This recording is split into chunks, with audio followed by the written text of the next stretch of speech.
Alors, nous reprenons la matinée. Alors, avec une table ronde. La table ronde qui aura pour thème les défis géopolitiques des routes maritimes. Pour cette table ronde, on va accueillir trois personnes. Et cette table ronde qui vont être présentée par Gil Mihaly, qui est le modérateur de cette table ronde. Alors, Gil est le directeur de publication de la revue Conflit.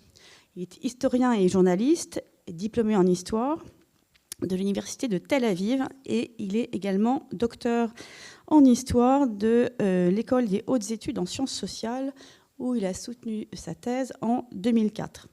Gil est également ancien officier de marine israélienne et il contribue régulièrement à la presse écrite ainsi qu'audiovisuelle sur les thématiques telles que la géopolitique, les questions de défense, le Moyen-Orient et l'histoire. Mesdames, Messieurs, le directeur de l'école a mentionné tout à l'heure les origines de la maison.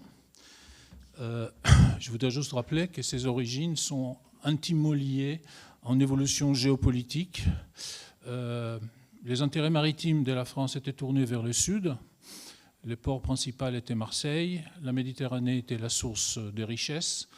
Les puissances étaient Venise, et autres. Après arrivent les Ottomans, les choses changent. Et si Louis XIV se tourne vers l'Atlantique, c'est parce qu'on a le Nouveau Monde, on a d'autres routes qui se développent, d'autres sources de richesses, et que c'est devenu un lac espagnol puis britannique, et la France souhaitait avoir son mot à dire dans ces domaines. Donc les origines même de cette maison sont liées à un bouleversement géostratégique assez important qui a lieu entre le XVIe et le XVIIe siècle. Et donc, on est bien placé ici de mettre la géopolitique au cœur de nos préoccupations. Je voudrais aussi rajouter que pour les praticiens, pour les jeunes, il faut comprendre que c'est la dimension supplémentaire. D'abord, on vous exige de maîtriser les médiums, maîtriser la mer, la nature, pouvoir survivre d'abord, et puis d'arriver des points A à point B, et si possible dans le temps, à travers les espaces maritimes. C'est difficile, il y a beaucoup de choses qui ouvrent contre vous, et donc c'est la base du métier. Ensuite, il faut aussi mener des hommes, faire opérer des machines, et aussi avoir affaire à le monde économique, parce que tous ces voyages de point A à point B ne sont pas faits pour le plaisir, même si c'est un bateau de croisière. Les clients, c'est plaisir, mais les autres, c'est boulot. Et puis, donc on a ces dimensions-là. Et enfin, on a les autres usagers. Il faut essayer d'éviter de les déranger. Si possible, ne pas les heurter, les couler, leur faire peur. Donc ça, ce sont les éléments de base de la profession. À quoi il s'ajoute, et c'est le corps de nos discussions aujourd'hui, une autre dimension, c'est des personnes qui vont essayer, une fois que vous avez maîtrisé tout cela, de vous déranger, de devenir nuisible à vous, aux entreprises pour lesquelles vous allez travailler. Et donc c'est exactement à cela qu'on va consacrer notre table ronde, qui sera ronde par métaphore assez poussée. Et donc on aura trois intervenants. Le premier va être Pascal Dubois, qui est le patron de Sésame, c'est le comité des assureurs maritimes, qui va en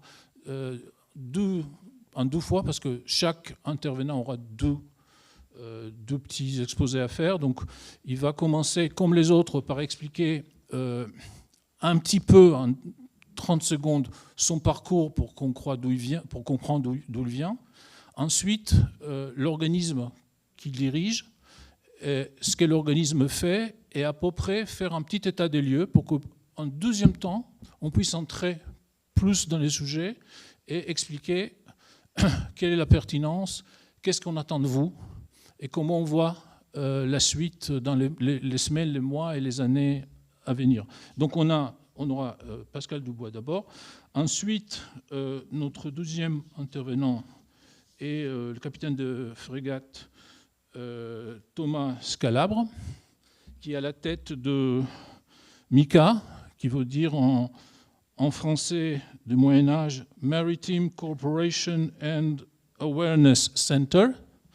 C'est déjà un énorme signe de bonne volonté de l'appeler comme ça, et qui a une longue expérience à la fois sous la surface, mais aussi avec les fusiliers marins, donc près de la surface, et qui est aussi, et ça c'est très important pour nous aujourd'hui, qui a aussi la responsabilité de coopération navale volontaire. Et rappelons que dans le dictionnaire, la différence entre obligatoire et volontaire, c'est obligatoire si on n'a pas le droit de dire non, et volontaire si on a les droits de dire non, mais il vaut mieux dire oui.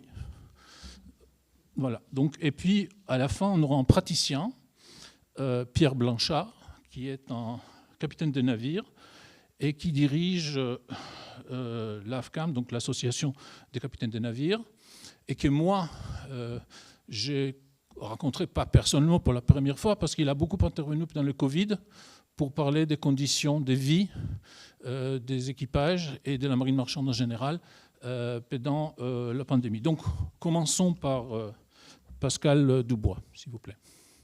Merci beaucoup pour cette introduction. Tout d'abord aussi un merci à Gerson Le Dimna et François Lambert d'avoir accueilli et intégré un assureur maritime et transport dans ce colloque. C'est assez rare que les assureurs, malheureusement, les assureurs maritimes et transport soient invités. Je crois que leur parole était assez peu entendue puisqu'ils ne communiquaient pas beaucoup. C'est de moins en moins le cas. Je vais essayer de vous expliquer pourquoi et quelle est finalement la place des assureurs maritimes et transports dans le commerce mondial et ses enjeux géostratégiques. Alors, on va commencer, j'espère ne pas trop vous ennuyer avec ça, avec ce que c'est que le Cesam. Mais avant, me présenter. Donc, j'ai 30 ans d'expérience en assurance maritime et transport. J'ai été patron de différentes branches, de différentes compagnies comme Helvetia, Neuchâtel Oise, Winterthur, Crédit Suisse, MMA, Covea, et puis j'ai créé la branche de chez Swiss Re, donc aussi avec un aspect réassurance. Donc je connais très peu de choses, mais je connais l'assurance maritime et transport de manière assez approfondie et avec une vision marché, puisque j'ai travaillé, je représentais le marché français, j'ai été président du comité marchandises transportées par 2 fois, membre de la commission maritime et transport de France Assureur pendant 20 ans et invité permanent en ce moment. Et je représente le marché français auprès des assureurs maritimes et transports mondiaux, l'International Union of Marine Insurance. Je suis président du comité Loss Prevention. Voilà. Donc ça me donne une vision pas uniquement franco-française, mais internationale. Et quand on parle d'assurance maritime et transport, par essence, c'est un truisme, c'est une activité internationale. On couvre, on permet le fait que le commerce mondial se déroule tel qu'il est aujourd'hui. Alors, je vais commencer par une présentation rapide. Gerson, si on peut juste montrer, mais rapidement de ce que c'est que le Cesam. Alors, le Cesam, c'est une très très vieille maison. On peut faire remonter ses origines à la création de la Chambre d'assurance et de grosses aventures de France en 1681. On peut même remonter en 1668, à peu près en parallèle avec les ordonnances Colbert. Bon, alors, ce comité s'est structuré au fil des années, notamment en 1836 pour former la Réunion des assureurs maritimes de Paris, qui fut nommée après le Comité des assureurs maritimes de Paris. Je ne rentre pas dans le détail de l'histoire. Le Cesam tel qu'il est aujourd'hui résulte d'une restructuration en 1988. On est passé, vous voyez, en 2004, si on peut passer, voilà, on peut encore aller au prochain slide. Voilà, pardon, on peut revenir. 2004, il y avait 79 compagnies et aujourd'hui, on n'en représente que 23. Alors, ce n'est pas que le marché s'est réduit, c'est que le marché s'est totalement concentré. Les compagnies se sont concentrées pour donner ça. Alors, on peut regarder les membres principaux. Le Sésame est un GE. Il n'est pas question de faire d'argent. C'est un groupement d'intérêts économiques qui représente les intérêts des 23 compagnies d'assurance maritime et transport les plus importantes en France. Alors, c'est intéressant de regarder les noms, parce qu'évidemment, vous avez les principaux assureurs qui y figurent. Helvetia, qui est juste à côté, qui est le premier assureur maritime et transport en France, mais AXA, Allianz, Generali, MMA, Tokyo Marine, enfin, vous voyez, ou des Chubb. Mais quand on parle, alors, première idée, quand vous parlez du marché français, vous parlez des compagnies qui font de l'assurance maritime et transport en France. Mais la majorité des acteurs ne sont pas français. Alors, dans certains cas, et on va parler de risque de guerre, évidemment, d'un aspect géostratégique, il se peut qu'entre certains membres, il y ait des appréciations différentes.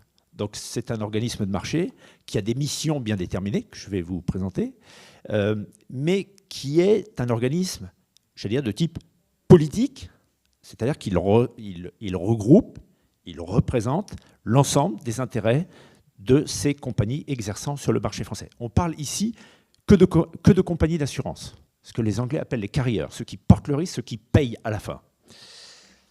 Alors, c'est une toute petite maison. Aujourd'hui, il y a 13 collaborateurs. Il y a 13 collaborateurs, mais qui représentent des intérêts extrêmement importants. Si vous prenez les capitalisations des différentes compagnies que je vous ai montrées, c'est évidemment, on parle en centaines de milliards. Alors, avec des expositions qui sont très importantes. Ces 23 membres aujourd'hui sur le marché français, il faut que vous ayez une petite idée. Je ne veux pas vous abreuver de chiffres, mais ces 23 compagnies représentent à peu près 1,1 milliard de primes.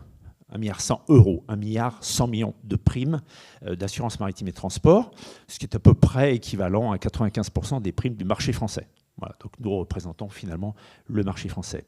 Ne pas oublier, c'est un truisme, de dire que les compagnies d'assurance maritime et transport, en tout cas les branches maritimes et transport, participent d'un business. Le business, c'est le business du risque de ce qui bouge, donc du transport, quel que soit le mode de transport. Et la finalité, c'est bien de faire de l'argent. On est dans le business pur.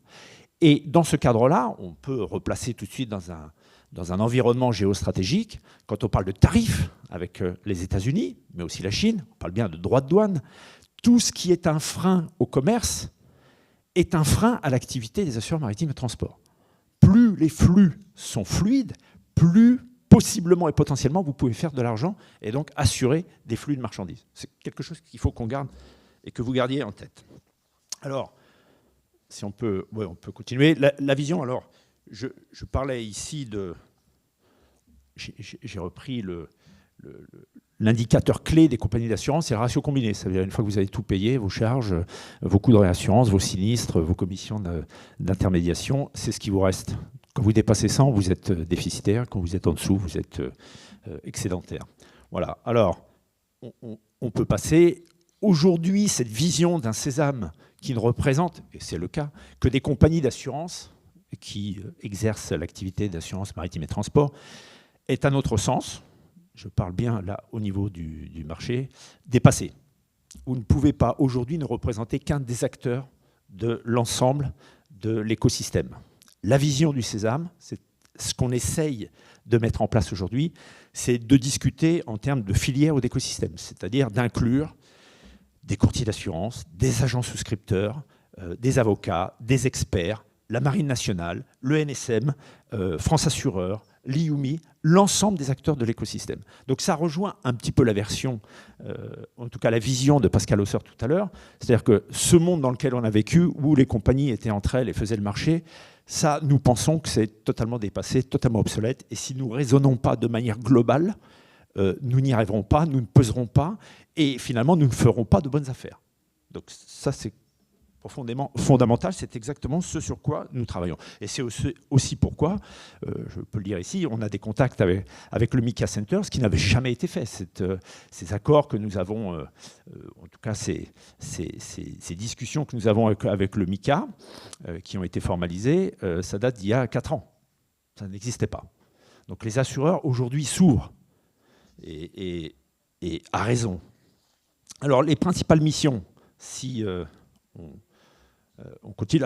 La première mission, c'est de gérer un réseau de commissaires d'avarie. On appelle ça commissaires d'avarie ou experts dans le monde entier. Vous avez à peu près 400 postes de commissaires d'avarie et d'experts dans le monde entier.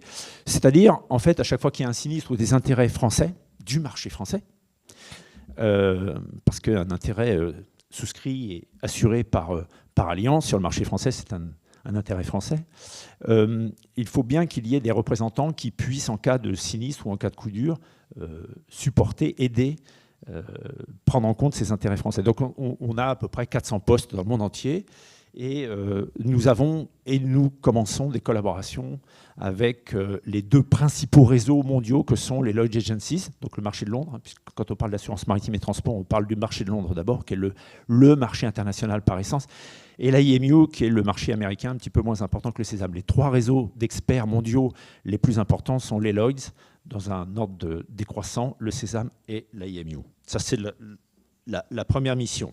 Donc c'est géré, on peut regarder la carte, c'est géré mondialement avec, oui, c'est le transparent qui est juste après. Voilà. Alors vous voyez une forte implantation finalement européenne et africaine. Ça, c'est vraiment l'histoire. Un petit peu moins en Asie et encore un petit peu moins en Amérique du Sud. Je ne vais pas rentrer dans le détail, mais ça s'explique aussi, j'allais dire historiquement, mais aussi par ce qu'on appelle les obligations d'assurance locale qui font que, notamment avec l'Amérique du Sud, on ne fait pas de business en direct. On fait toujours du business par des entités locales. Et à ce moment-là, les portes d'entrée, en tout cas pour le marché français, sont moins évidentes.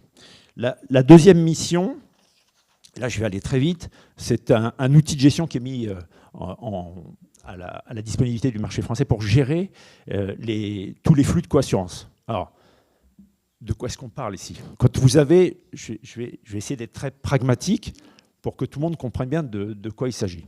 Quand vous avez un porte-conteneur de 24 000 boîtes et que vous avez, on va prendre une estimation à $200 000, le conteneur. Vous avez des conteneurs à plusieurs millions et vous avez des conteneurs à quelques dizaines de milliers d'euros. Mais prenons 200 000 sur 24 000. Vous êtes un engagement de 4,8 milliards. Vous avez 4,8 milliards sur un navire. Donc, l'asset le plus important, ce n'est pas le navire qui va coûter 250 millions de dollars. Vous avez 4,8 milliards. Donc, quel est l'assureur? Quel est le financier qui va prendre un risque pareil? Personne. Donc, le risque est historiquement et par essence partagé. C'est ce qu'on appelle la coassurance. Donc ça, c'est un des fondamentaux du marché de l'assurance maritime et transport. Il est partagé. Alors, il est partagé entre des assureurs et derrière, il est repartagé derrière avec des co-réassureurs. Donc, c'est un marché qui est très dilué, très atomisé et en même temps, j'allais dire concentré parce que toutes les compagnies d'assurance et de réassurance ne font pas d'assurance maritime et transport. Alors, on parle de petit flux, qui est donc un système de gestion de marché qui permet de gérer des flux en toute devise, tout mode de transport, monde entier, quelle que soit la marchandise. Mais ça révèle un état de marché. Donc c'est un marché de coassurance. C'est un marché en France qui est intermédiaire. Aucune affaire ne se fait en direct. Vous passez par des intermédiaires, courtiers ou agents souscripteurs. Et dans cette intermédiation, on a une spécificité en France qui est une intermédiation spécialisée, c'est-à-dire avec des cabinets qui ne font que ça et qui ont des délégations qui sont accordées par les compagnies, c'est-à-dire pour gérer des sinistres, gérer l'administration de ces contrats. Et vous avez même des agents souscripteurs, on appelle ça des mandataires d'assurance, de compagnies d'assurance, qui sont les agents souscripteurs qui peuvent même engager les compagnies en termes de souscription. Donc, marché de coassurance, intermédiaire, spécialisé, et vous avez une spécificité vraiment particulière à la France, c'est que nous avons un marché qui délivre des garanties risque de guerre étendues.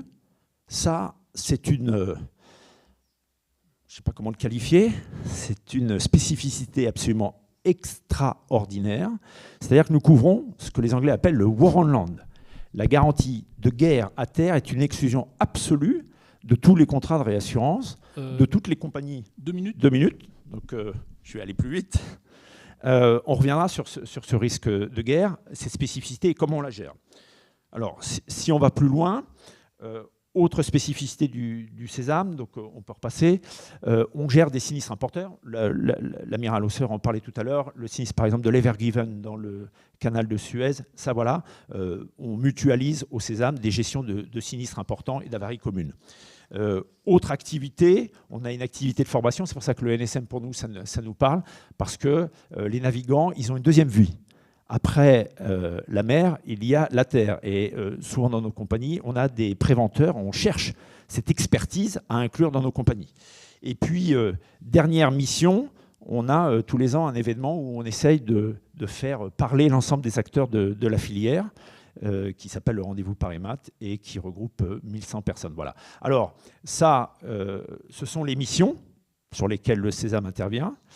Et je ferai un focus sur le risque de guerre, à savoir comment est-ce que finalement les assureurs maritimes et transports aident le commerce mondial. Juste une idée, quand vous avez cette exposition de 4,8 milliards, mais si vous prenez une tempête ou un événement climatique exceptionnel sur la côte de Chine, sur la côte chinoise, sur les 10 premiers ports mondiaux, vous le savez, il y en a 8 ou 9 qui sont chinois. Si vous avez un Tianjin x9, Tianjin, c'est 3 milliards l'explosion. Le chiffre d'affaires mondial de l'assurance maritime et transport, c'est 40 milliards. Un seul sinistre, 8%. Vous prenez la côte, le marché il explose. Les expositions et les cumuls sont absolument colossaux. Et on parle ici que de ce qu'on appelle le risque ordinaire. On va parler après, évidemment, du risque de guerre, et je vous en dirai un petit peu plus. Voilà, je pense que je suis à peu près dans mon temps. Merci. Donc, merci. On pourra aller plus loin. Oui. Alors, Thomas Calabre va nous parler de MICA. Qu'est-ce que c'est? Quelles sont les missions? Il y a l'information, il faut collecter, il faut faire un processing, il faut le dispatcher, il faut travailler entre militaires et civils. Et dernièrement, si vous pouvez aussi dire sur les autres, comment font les autres en Europe ou ailleurs pour les mêmes missions. Merci. Donc oui, en attendant que ça s'affiche, donc moi je suis capitaine de frégate Thomas Calabre, je suis dans la marine depuis maintenant un petit peu plus de 27 ans et j'ai servi essentiellement sur les sous-marins. J'ai fait à peu près 13 ans sur les sous-marins et au départ j'étais responsable du système de lancement des armes nucléaires à bord du SNLE et donc ça m'a conduit sans aucune logique au commandement du MICA Center et du MSCIO. Donc c'est deux centres de fusion de l'information de sécurité maritime. MICA Center, c'est un centre français, donc je dépends de la marine française pour ce centre-là, et je suis aussi commandant du MSCIO, c'est le Maritime Security Center Indian Ocean, c'est un centre de l'Union européenne qui est dédié à l'océan Indien, au golfe arabo-persique et à la mer Rouge. Le MICA Center, lui, a une vocation mondiale, c'est-à-dire que je vais parler avec des centres qui vont du Pérou jusqu'au sud-est asiatique. Le MSCIO, comme je l'ai dit, c'est vraiment océan Indien. Pour le MICA Center, il y a deux mécanismes phares. Le premier, c'est une joint venture que j'ai avec les Britanniques. Les Britanniques, l'équivalent du MICA Center, c'est UKMTO. Et on travaille tous les deux pour, on va dire, l'évaluation sécuritaire et la diffusion des informations de sécurité maritime dans le golfe de Guinée. Et le MICA Center a une deuxième jambe qui est très importante, c'est la coopération navale volontaire. Et la coopération navale volontaire, c'est un mécanisme de coopération que l'on a entre le MICA Center et la Marine nationale avec la marine marchande. Et donc, ce sont des agréments que l'on signe avec les compagnies maritimes. Et dans cet agrément, on échange des informations. C'est-à-dire que moi, MICA Center, j'apporte des évaluations sécuritaires toutes les semaines sur la Méditerranée orientale, l'océan Indien, le golfe de Guinée, le sud-est asiatique. Et lorsque les compagnies maritimes ont un besoin précis, je vais donner un exemple, c'est par exemple Louis Dreyfus Armateur qui déploie en ce moment un câblier au large de Jeddah, au nord de la mer Rouge, et ils vont me demander, est-ce que c'est risqué? Qu'est-ce que je peux faire pour améliorer la sécurité de mes marins à bord de mon câblier? Et au final, est-ce que je vais faire cette mission-là? Donc ça, c'est ce qu'on leur donne également. Et enfin, on va, comme pour le MSCIO, on rassemble l'information de sécurité maritime de par le monde. Et je délivre finalement des alertes pour différents événements de sécurité maritime qui peuvent se produire dans les Caraïbes avec le narcotrafic, dans le golfe de Guinée avec une éventuelle attaque de piraterie, en Somalie avec des attaques outils, ou dans le détroit de Singapour encore avec des actes de brigandage. Et donc notre but, c'est bien ça, c'est on collecte l'information de sécurité maritime, on la vérifie, et après on la donne aux armateurs, et donc finalement aux bateaux. Le but, c'est que lorsque vous serez à bord des bateaux, donc je parle pour les élèves de l'ENSM, eh bien, vous aurez les incidents qui se passent dans une bulle de 50 à 100 nautiques autour de votre bateau. Le but, c'est éviter de se retrouver de nouveau face à des pirates ou éviter éventuellement une attaque outil. Donc ça, c'est la première chose. Cette information va servir aussi pour les armateurs de façon plus large pour améliorer le retour d'expérience, pour durcir le bateau, pour éviter, quand ils font du routing, éviter les zones de danger le plus possible. Et je donne ça aussi aux marines, et je dis bien aux marines au pluriel, pour qu'en cas de problème, eh ben, il y ait une marine qui soit capable rapidement d'intervenir, par exemple dans un cas d'attaque de piraterie, pour venir vous délivrer. L'exemple simple, il y a une attaque dans le golfe de Guinée, une attaque de piraterie au large d'un pays. Et là, qu'est-ce que je vais faire? C'est que je vais rassembler les informations de ce qui se passe à bord, en lien avec le capitaine du navire qui m'aura appelé ou du CSO de la compagnie. Et cette information consolidée, ensuite, je vais la donner aux marines, c'est-à-dire à la marine française, parce qu'on a un bateau français qui est déployé régulièrement dans le golfe de Guinée, mais je vais donner aussi cette information aux pays du golfe de Guinée, donc à l'architecture de Yaoundé, donc les 19 pays du golfe de Guinée qui coopèrent et qui coordonnent entre eux pour améliorer la sécurité maritime du golfe de Guinée, et plus particulièrement au centre opérationnel de la marine. Donc typiquement, si j'ai le dernier acte de piraterie qu'on a eu, c'était sur l'UAL Africa. Et donc cette information a été donnée au centre de la marine du Nigeria, à Abuja, et au Cameroun. Donc comme ça, je leur donne cette information, on discute entre nous, et le but, c'est d'intervenir le plus rapidement possible pour libérer le navire. Donc j'ai ressenti si on peut revenir juste à l'autre.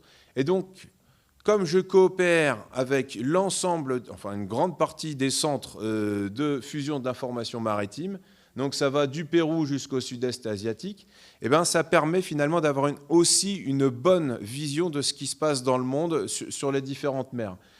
Et ce que l'on voit, c'est qu'effectivement, comme le disait l'amiral Hausseur et l'amiral Cluzel dans sa présentation, c'est que alors ça craque de partout, en tout cas les tendances ne sont pas si bonnes. Rapidement, avant de revenir plus en détail dans une deuxième partie sur ce qui se passe plus précisément, non, juste avant, et non, après, voilà celle-là. Ce que l'on voit, donc vous avez en blanc, c'est les chiffres d'événements de sécurité que l'on avait l'année dernière. Dans les événements de sécurité, je mets piraterie, brigandage, narcotrafic. Et lorsqu'on a des zones de guerre à terre qui débordent en mer, typiquement la crise des Houthis. Et en rouge, c'est les événements jusqu'en début de semaine. Donc ce que l'on avait en 2024, les trois grands problèmes de l'industrie maritime, et forcément de la marine marchande, le trafic de drogue. Le trafic de drogue, ça, vous l'aurez si vous êtes sur des porte-conteneurs, c'est l'explosion du narcotrafic. Pourquoi? Parce qu'on a une explosion de la production de cocaïne, notamment en Amérique latine. On avait à peu près 2700 tonnes de cocaïne produites pour l'ensemble de l'Amérique latine en 2022, et en 2023, seule la Colombie arrivait à produire encore plus. Donc on a 35% de production en plus de cocaïne en Colombie, à peu près tous les ans. Ce qui se passe, c'est qu'il faut réussir à exporter la cocaïne, et en général, le deuxième moyen d'exporter la cocaïne, c'est de le mettre sur des porte-conteneurs. Le deuxième problème, c'est la piraterie et le brigandage. 15% d'augmentation des actes de piraterie et de brigandage de par le monde, avec un foyer surtout actif au large de la Somalie et dans une moindre mesure dans le golfe de Guinée. La crise en mer Rouge, les Houthis, 124 attaques Houthis en 2024. Donc ça, j'y reviendrai dans un deuxième temps un peu plus tard. 124 attaques donc sur des bateaux de la marine marchande, et on a eu à peu près 35 navires qui se sont fait toucher, avec 4 morts en 2024, 4 morts en 2025, et 3 bateaux coulés au total. En 2025, est-ce que les tendances sont mieux? Non. Ça reste dans une mauvaise tendance, c'est-à-dire que le trafic de drogue continue à exploser. Donc, quand on est sur un porte-conteneur au départ d'Amérique latine, on a toujours ce problème-là. La piraterie, le brigandage, même tendance. On a à peu près 15% d'augmentation des actes de piraterie et de brigandage de par le monde. La crise en mer Rouge, on a eu une période blanche, c'est-à-dire que les Houthis ont massivement attaqué en 2024, mais ils ont attaqué très durement l'industrie maritime en 2025. On a eu 2 navires coulés en 2 jours. Et on a quand même quelques petits moyens, quelques game changers, on va dire, qui permettent d'avoir peut-être une lueur d'espoir à moyen terme, entre guillemets. Le narcotrafic, vous avez vu que les États-Unis attaquent désormais directement les narcotrafiquants, c'est-à-dire qu'on n'essaye plus de les arrêter, on les détruit ils les détruisent et ils les tuent. 22 embarcations qui ont été détruites depuis le début de l'opération en septembre. Pour la piraterie et le brigandage, on arrive à avoir des succès quand même. Là, c'est l'exemple du détroit de Singapour. Détroit de Singapour, premier semestre de l'année, 100 actes de piraterie, de brigandage, parce qu'on est dans les eaux territoriales, mais c'est tout aussi violent. Donc une centaine d'actes de brigandage dans le détroit de Singapour. On a eu un navire de la CMA-CGM, le Fort Saint-James, début juillet, qui s'est fait attaquer. Les pirates ont été identifiés par les circuits d'enregistrement vidéo à bord du bateau. Les vidéos ont été données par CMA-CGM aux autorités indonésiennes. Et les 3 gangs qui étaient responsables de toutes ces attaques-là ont pris un gros coup, puisque la moitié des membres ont été arrêtés. Et depuis le Fort Saint-James, début juillet, que 3 actes de brigandage. Donc on peut y arriver. Et la crise en mer Rouge, c'est le processus de paix en cours en ce moment entre Israël et le Hamas, qui peut donner en tout cas un temps de pause pour le commerce maritime en mer Rouge. Merci beaucoup. Vous aurez le temps d'aller plus loin. Dernier intervenant de premier tour, c'est Pierre Brochard, qui est capitaine de navire. Et donc, qui a l'habitude non seulement de naviguer sur les eaux, mais aussi de naviguer entre les intérêts des uns et des autres, et les pressions, entre la tension inhérente entre sûreté et rentabilité. Et à cela se rajoute maintenant la dimension des risques géopolitiques. À vous. Tout à fait. Bonjour à tous. Donc, Pierre Blanchard, effectivement capitaine de navire chez Géogaz. Donc, sortie de cette école à l'époque où elle était là-haut, à Sainte-Adresse. Donc navigant depuis une petite vingtaine d'années, capitaine depuis une petite dizaine d'années sur toutes les mers du monde. Le gaz, on va un peu partout, avec beaucoup de temps passé dans le golfe de Guinée, notamment, en faisant des opérations de ship-to-ship, donc des opérations où les navires sont très très lents et vulnérables. Donc, d'où l'importance de ces questions de piraterie. Je suis également président de l'AFCAN, donc représentant les capitaines français au niveau national et défendant les intérêts des capitaines français. Donc, comment ça se passe sur un navire quand on va arriver dans une zone de conflit ou une zone à risque, donc les fameuses high risk areas, comme on peut avoir dans le golfe de Guinée. C'est ce qui va m'arriver dans quelques semaines. J'embarque le début décembre sur un navire à Houston et je vais rejoindre l'Afrique de l'Ouest pour rester stationnaire à faire du STS pendant plusieurs mois au large de la Côte d'Ivoire, du Ghana et du Nigeria. Donc c'est exactement mon quotidien. Donc avant de rentrer dans la zone, on va essayer de collecter les informations. Donc on reçoit les informations par le MICA Center via le CSO de la compagnie. On rentre dans le système dont le commandant a parlé tout de suite, donc le contrôle naval volontaire. On va donner notre position quotidiennement aux autorités.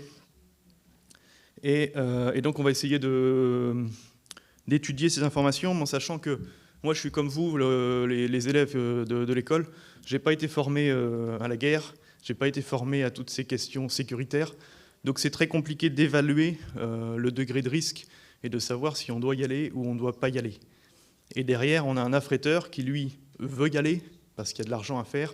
On a un armateur qui veut qu'on y aille parce que il faut bien que le navire fasse son travail pour l'affréteur. Donc on se retrouve toujours avec cette tension entre il faut que le navire travaille, donc il va falloir y aller, probablement, mais il ne faut pas faire non plus n'importe quoi, mais il faut trouver la bonne information et le bon degré de jugement, puisqu'on a tous notre vécu, on a tous notre culture, on est sur des navires avec beaucoup de cultures différentes, beaucoup de nationalités différentes, l'amiral en a parlé tout à l'heure, c'est vrai que ça peut jouer beaucoup, il y a des gens qui sont plus ou moins sensibles, moi j'ai navigué avec des gens qui ont déjà été pris en otage au Nigeria, donc forcément quand on s'approche du Nigeria, ils vont être beaucoup plus sensibles à ces questions-là, donc si le degré de risque augmente, eux auront tendance à dire moi je ne veux pas y aller, et en tant que capitaine, il faut arriver à écouter tout le monde et à prendre la bonne décision sans exagérer le risque, mais sans non plus le minimiser, parce qu'après c'est quand même nos vies qui sont en jeu, on est sur place. Donc voilà. Ensuite, on a quelque chose qui est à notre disposition, qui est le droit de retrait. Alors, c'est formidable le droit de retrait. Avant d'entrer dans une zone dite à risque, on a le droit de refuser d'entrer dans la zone, de faire valoir son droit de retrait, et à ce moment-là, l'armateur doit se débrouiller pour nous débarquer ou faire demi-tour au navire. En théorie, c'est très beau. Dans la pratique, c'est très compliqué. Parce que pour moi, c'est assez facile. Je suis capitaine français sur un navire français, avec un armateur français et un affréteur français, sous contrat français, sous pavillon français. En CDI. Donc si je fais valoir mon droit de retrait, je suis très protégé par le droit. Par contre, le marin philippin ou ivoirien qui est embauché par une société de manning et qui est, lui, en freelance, il ne sera pas viré. On n'a pas le droit de le virer. Mais il aura toujours en tête de se dire, est-ce qu'on va me réembaucher derrière ? Puisqu'il n'est pas en contrat. Donc, faire valoir son droit de retrait pour un marin, c'est très compliqué. Et c'est là que le rôle du capitaine intervient. Ça m'est arrivé dans une situation dans le golfe de Guinée où l'affréteur voulait faire une opération de ship-to-ship, justement, un peu trop proche dans les zones à risque. Et c'est moi, en tant que capitaine, qui ai pris la décision de dire non, je ne vais pas y aller. Je décide en tant que capitaine, ça évite à mon équipage de devoir se positionner, est-ce qu'ils font valoir leur droit de retrait ou non. De toute façon, à un moment, si le capitaine n'y va pas, le navire n'y va pas. Donc c'est assez simple. Enfin, c'est assez simple. Il faut quand même prendre la décision et ensuite en assumer les conséquences. Mais c'est pour ça qu'on est payé, c'est ça notre métier, à mon avis, c'est ça notre rôle dans ce genre de situation. J'ai encore un peu de temps, hein. Ouais. Ensuite, sur la préparation du navire, donc une entrée dans une zone telle que le golfe de Guinée, on a à bord donc un Ship Security Plan, plan de sûreté du navire en français, et un plan dont j'ai toujours pas trouvé le nom en français, qu'on appelle le Hardening Plan, qu'on pourrait appeler le plan de renforcement sécuritaire. Je sais pas, j'ai pas trouvé de traduction officielle. Hardening Plan, je trouve que ça dit bien ce que ça veut dire. Donc un plan qui nous dit comment mettre le navire en situation d'être plus résilient à une attaque de pirates. Donc on installe des barbelés, on installe des canons à eau, on verrouille des accès selon le type de navire, on met des barrières pour éviter des systèmes maintenant qui sont assez bien faits en plastique sur les batailloles pour éviter que les grappins s'accrochent ou que les gens puissent monter. Donc on a pas mal de choses qu'on essaie de mettre en place pour se prémunir. Ça, c'est assez efficace, notamment les barbelés, les canons à eau, c'est assez dissuasif quand les pirates approchent, s'ils voient que le navire est prêt à se défendre, a vu les pirates et commence à se défendre, ils peuvent directement annuler l'attaque et essayer de trouver une cible un peu plus facile qui ne les aura pas vus. Donc ça aide. Maintenant, ça c'est pour des cas de piraterie. Quand on a des attaques de missiles ou de drones en mer Rouge, là, on est complètement démunis. C'est-à-dire que si on n'a pas un navire militaire qui est là pour nous protéger, moi, je ne sais pas arrêter un drone, je ne sais pas arrêter un missile. Donc là, on est face à un risque auquel je n'ai pas été confronté personnellement, mais qui, lui, est complètement démesuré par rapport à nos moyens de protection. Et là, la décision de passer ou pas en mer Rouge, elle devient très complexe, si jamais l'affréteur pousse pour y aller. Parce que j'ai fait mes petits calculs dernièrement. Si on fait sur un trajet Le Havre-Shanghai, en passant par Suez, on va mettre 28 jours, à 15 nœuds à peu près. En passant par le Cap, on va mettre 36 jours. Donc forcément, l'armateur, l'affréteur, il va préférer le trajet qui fait 28 jours plutôt que celui qui en fait 36, parce que ça va lui coûter moins cher, le navire va arriver à temps. Donc la pression commerciale, elle va forcément être là. Après, je pense qu'on parlera tout à l'heure un peu plus des problèmes, mais je peux l'introduire dès maintenant, si j'ai le temps, de ce dont a parlé l'amiral ce matin, c'est-à-dire le droit international qui s'effondre. Et pour nous, marins, pour nous, capitaines, c'est une catastrophe, parce que la seule chose qui nous protège, c'est le droit international. C'est-à-dire qu'on est principalement dans les eaux internationales ou dans des détroits internationaux. Même dans les eaux nationales, il y a du droit international qui s'applique. De toute façon, on n'est pas capable de connaître tous les droits locaux, donc on s'appuie là-dessus. Si personne ne le respecte, on n'a plus rien pour nous protéger.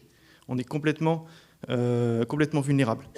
Il y a une chose, pour cette question de pression, sur laquelle nous, on se repose, on essaye de se reposer, on essaye de s'appuyer, les capitaines de navire, c'est la SOLAS, le chapitre 5, la règle 34.1, le pouvoir discrétionnaire du capitaine, qui dit, je vous la lis en résumé, le propriétaire, l'affréteur, la compagnie qui exploite le navire, etc., ni aucune autre personne ne doit entraver le capitaine ou l'empêcher de prendre ou d'exécuter une décision quelconque qui, selon son jugement professionnel, alors là, on a le jugement professionnel, c'est là toute la difficulté, est nécessaire pour la sauvegarde de la vie humaine et la protection du milieu marin. Et ça ne s'applique pas qu'en cas d'avarie, ça ne s'applique pas qu'en cas d'accident, nous, ça s'applique en permanence, c'est-à-dire que normalement, personne ne doit mettre la pression sur le capitaine de navire pour qu'il mette son navire en danger. Dans la réalité, on est toujours sous pression, et c'est à nous de trouver le juste milieu, et c'est là que le jugement professionnel intervient. Merci beaucoup. On va passer... Merci. On va passer un deuxième tour qui va entrer un petit peu plus dans le vif du sujet. Donc, Pascal Dubois va essayer de nous éclairer sur 2 points. Donc, d'abord, évidemment, les coûts des risques des guerres, des risques géopolitiques, et ensuite la question de qu'on appelle aujourd'hui weaponisation de l'assurance. On sait que les sanctions contre la Russie sont, entre autres, fondées sur le pétrole russe, sont fondées sur l'utilisation de l'assurance pour limiter la capacité des armateurs de transporter. Voilà, donc il y a un mécanisme qui est chez les professionnels connu, le grand public vient de faire connaissance avec ces mécanismes, et ça a des implications aussi sur la centralisation en Occident de cette activité qui a permis à l'Occident d'utiliser les assureurs comme arme des sanctions. Voilà ces 2 points. Merci. Rappelez-le-moi, en tout cas, merci. Gerson, si on peut juste passer en illustration la carte qui est sur Firefox, on va la mettre parce que je pense que c'est ça qui intéresse ceux qui nous écoutent, qui nous regardent. Alors, de quoi est-ce qu'on parle quand on parle de risque de guerre ? D'abord, même assurance maritime et transport, qu'est-ce que ça veut dire ? Qu'est-ce qu'on couvre ? On couvre le corps de navire, c'est le navire lui-même. On couvre les marchandises, qu'on appelle les facultés ou le cargo. Je disais tout à l'heure, 40 milliards de primes au niveau mondial. Les risques couverts en risque de guerre, qui sont toujours en complément des risques ordinaires. Les risques ordinaires sont les risques classiques de perte, vol, casse, destruction, ce que vous voulez. Qu'est-ce qu'on couvre exactement ? Alors, je vais reprendre les imprimés français pour que les choses soient extrêmement claires. On couvre la guerre civile ou étrangère, émeute, mouvement populaire. Vous voyez que c'est beaucoup plus étendu. Explosion de torpilles, mines et ou tous autres engins de guerre. Actes de sabotage ou de terrorisme, capture, prise, arrêt, saisie, contrainte ou détention, grève, lockout, piraterie. On couvre en fait tous les événements de type exceptionnel, avec un certain nombre de frais. Alors, pour couvrir ce genre de risque, il nous faut d'abord une appréciation de la situation géo-éco-politique mondiale. Je disais tout à l'heure, les assureurs marins, maritimes et transports, sont par essence des intervenants qui accompagnent le commerce mondial et qui sont donc internationaux. Je dis toujours qu'un banquier qui finance, on dit toujours les banquiers financent le commerce international, les banquiers ne financeraient pas le commerce international si une garantie, dans les crédits documentaires, vous avez un certificat d'assurance. Si aucune garantie n'était apportée, aujourd'hui par les assureurs, les banquiers ne financeraient pas. Donc l'acteur qui est l'assureur maritime et transport est absolument clé dans la construction du commerce international mondial tel qu'il existe aujourd'hui. Alors, cette appréciation, je vais appeler géopolitique ou sécuritaire, alors vous l'avez à l'écran, mais je vais vous la déterminer, vous la préciser. Le Sésame, en permanence, étudie l'évolution de ce qui se passe dans le monde. C'est permanent. On s'appuie sur les travaux d'une petite agence d'intelligence économique française, puisqu'on a bien une approche française. Je disais tout à l'heure, le réseau, c'est un petit peu le service diplomatique français, mais on a une approche française et volontairement française, puisqu'on est là pour défendre et protéger d'abord les intérêts français. Alors, ce travail est permanent, appuyé par une agence d'intelligence économique, et puis nous établissons un certain nombre de ratings qui prennent aussi en compte ce que font d'autres marchés. Vous avez principalement le marché de Londres, le LMA, London Market Association, et puis vous avez des ratings qui sont faits par Swiss Re en Suisse et Munich Re en Allemagne. Et nous prenons aussi en compte des estimations, des assessments, comme disent les Anglais, sécuritaires qui sont émises, par exemple, par le MICA Center. C'est pour ça que cette information qui arrive aux assureurs et aux réassureurs, mais en tout cas aux assureurs par le biais du Sésame, sont extrêmement importantes, puisque quand vous déterminez une appréciation et que vous la ratez, vous la quantifiez, il nous faut un maximum d'informations. Donc cette information qu'on a en permanence via le MICA Center, et aussi aujourd'hui par le UK MTO, puisqu'on a quelques contacts directs, est prise en compte. Alors qu'est-ce que nous faisons, j'allais dire, pratiquement de cette appréciation ? Alors, nous avons en fait la détermination de 8 zones qui vont d'une zone sans de risque particulier au risque très sévère, donc de 1 à 8. Et vous voyez sur la carte qui est là, quand ce site est public, c'est-à-dire que tout le monde peut y aller, c'est interactif, vous mettez la souris sur n'importe quel pays et vous verrez l'appréciation qui est faite. Donc cette map monde, ou en tout cas cette carte du monde, est en train de se foncer de manière très sensible. Évidemment, quand vous mettez déjà la Russie en zone 8, et on rejoint les termes tout à l'heure de la compliance, on ne peut plus faire finalement de business avec la Russie et un certain nombre d'autres pays. Vous pouvez aller à l'extrême, si vous regardez la Corée du Nord, il n'y a pas de rating. La Corée du Nord est totalement exclue du commerce mondial. Donc il ne peut même pas y avoir de rating. Mais si vous allez sur l'Iran, vous êtes en 8. Alors, et vous pouvez prendre Iran, Irak, Syrie, et puis vous continuez, Afghanistan, mais vous prenez certains pays d'Afrique, Mali, vous voyez ce qui se passe, Niger, Burkina Faso, Libye, Soudan. Et puis bien sûr, les routes principales, mer Rouge, golfe d'Ormuz, et puis vous allez sur le golfe de Guinée, où vous allez... Alors vous voyez qu'en Amérique, le continent américain est beaucoup moins touché. Vous avez quelques pays, mais qui ne sont pas dans des ratings très élevés, comme le golfe du Mexique, le Venezuela ou quelques entités de ce type-là. Alors, quelles conséquences pour les assureurs? Une fois que vous déterminez un rating, les ratings 7 et 8 font et génèrent en France ce qu'on appelle une appréciation cas par cas. Alors, je vais essayer de vous expliquer comment tout ça se passe concrètement. Quand vous couvrez un industriel lambda, qui exporte dans le monde entier et qui importe aussi du monde entier, il y a des décennies, vous couvriez, les assureurs maritimes et transports couvraient flux par flux. Donc c'était extrêmement bien déterminé. Vous aviez ce qu'on appelait les polices à alimenter, et les polices à application facultative n'étaient couvertes que ce qui était déclaré au préalable. Gestion toute simple. Puis ça s'est étendu avec ce qu'on appelle des polices à application obligatoire. Tout était couvert avec déclaration a posteriori, mais tout était couvert. Mais les flux étaient déterminés. Et puis, depuis 15-20 ans, les contrats sont en fait gérés, ce qu'on appelle au chiffre d'affaires. Ça veut dire que vous couvrez une maison pour tous ces flux. Donc, l'analyse des flux de marchandises se fait à la souscription. et on reparlera des sanctions, mais dans une compagnie d'assurance, avant même d'étudier la possibilité de souscrire une affaire, vous devez la passer par la moulinette de la compliance. C'est sous sanction ou ça ne l'est pas. Ça fait l'objet d'une alerte en termes de lutte anti-blanchiment, de financement du terrorisme ou pas. Si c'est un no-go, c'est un no-go.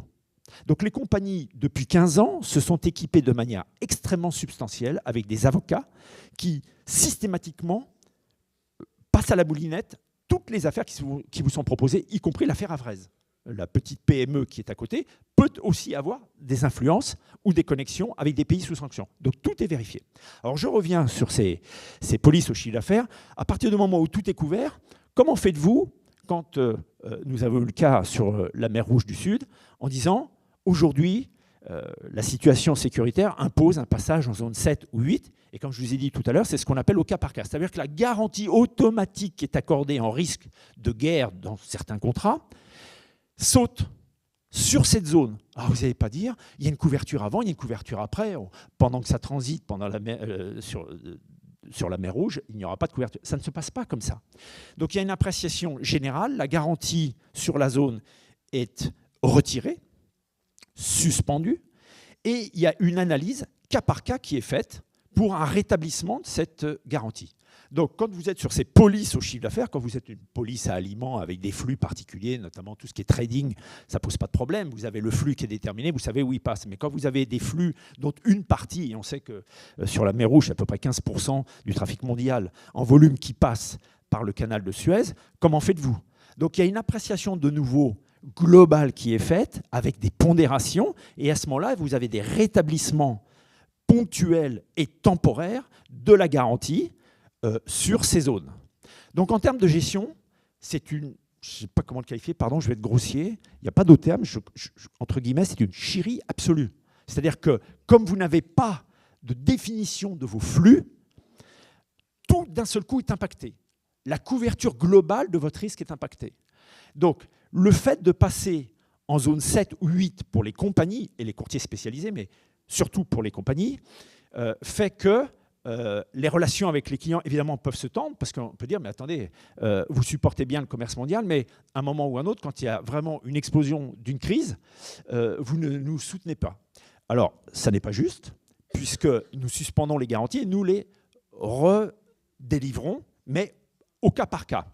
Alors, ce que je veux dire aussi, c'est que quand je parle au nom des assureurs, vous avez autant de configurations que d'assureurs. Vous avez des assureurs qui, dans certaines configurations, vont vous dire « moi, je ne couvre plus ». Donc, effectivement, vous avez des assureurs qui se retirent. Vous avez d'autres assureurs qui délivrent des garanties extrêmement restrictives. Et puis, vous avez des assureurs qui délivrent des garanties, on va dire, ce que je qualifierais de correct, normal, classique, avec des taux plus ou moins élevés. Il est vrai qu'on a vu des taux en risque de guerre qui allaient jusqu'à 3%. C'est du jamais vu, alors que les taux habituellement employés en risque de guerre, on parle toujours en pourcent, on est en centimes, on dit, voilà, on est 1 ou 2 centimes sur du risque ordinaire classique ou du risque de guerre, du risque de guerre classique. Et quand vous êtes à 0,01 ou 0,02, vous voyez la différence avec 3%. Donc, évidemment, ça a un impact. 2 minutes. Voilà, ça a un impact sur le business lui-même. Ça a un impact sur les routes. Et c'est vrai que dans le cas de la crise sur la mer Rouge, on a vu un rerouting majeur.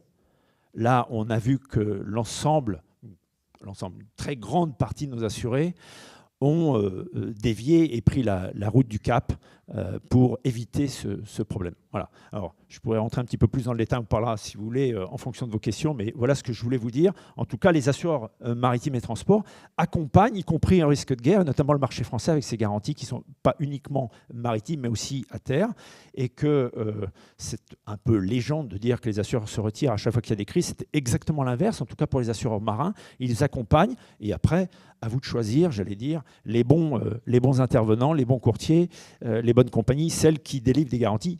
Chacun est libre de faire ce qu'il veut. On est dans un monde d'accompagnement, d'intérêt, de business, et chacun fait son business comme il l'entend. En tout cas, l'idée, c'est d'accompagner évidemment les intérêts, et notamment les intérêts français. Voilà. Merci beaucoup. On va continuer maintenant avec Mika, avec plutôt une vision de l'avenir proche. Le MIC a été créé en 2016 ? Oui. C'est ça. Donc, est-ce que, puisqu'on est d'accord que tout craque et que ça s'empire, est-ce que les niveaux d'intégration des contraintes, etc., est-ce que ça va aller croître ? Est-ce qu'il faut envisager des changements au niveau de l'organisation à l'avenir pour répondre à une demande de plus en plus forte ?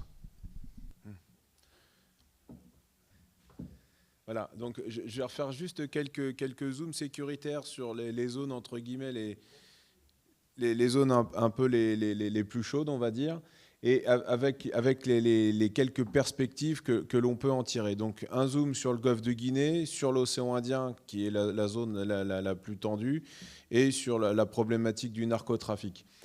Ce que l'on a vu sur le golfe de Guinée, c'est qu'on a une lente décroissance de l'insécurité maritime. C'est-à-dire que les années noires du golfe de Guinée, c'est plutôt 2020, et qu'aujourd'hui, en 2025, on a eu certes, entre guillemets, un doublement des actes de piraterie, de brigandage entre 2024 et 2025, mais on repart de très bas.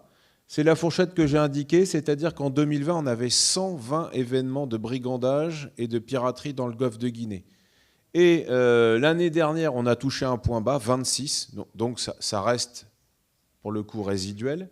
Mais depuis le début de l'année, on est remonté à 39. Donc on a 50% en plus, mais on est loin des années noires de 2020 avec 120 actes. Aujourd'hui, ce que l'on a, c'est qu'on a au moins un groupe de pirates actifs dans le golfe de Guinée, qui est plutôt localisé à la frontière entre le Cameroun et le Nigeria.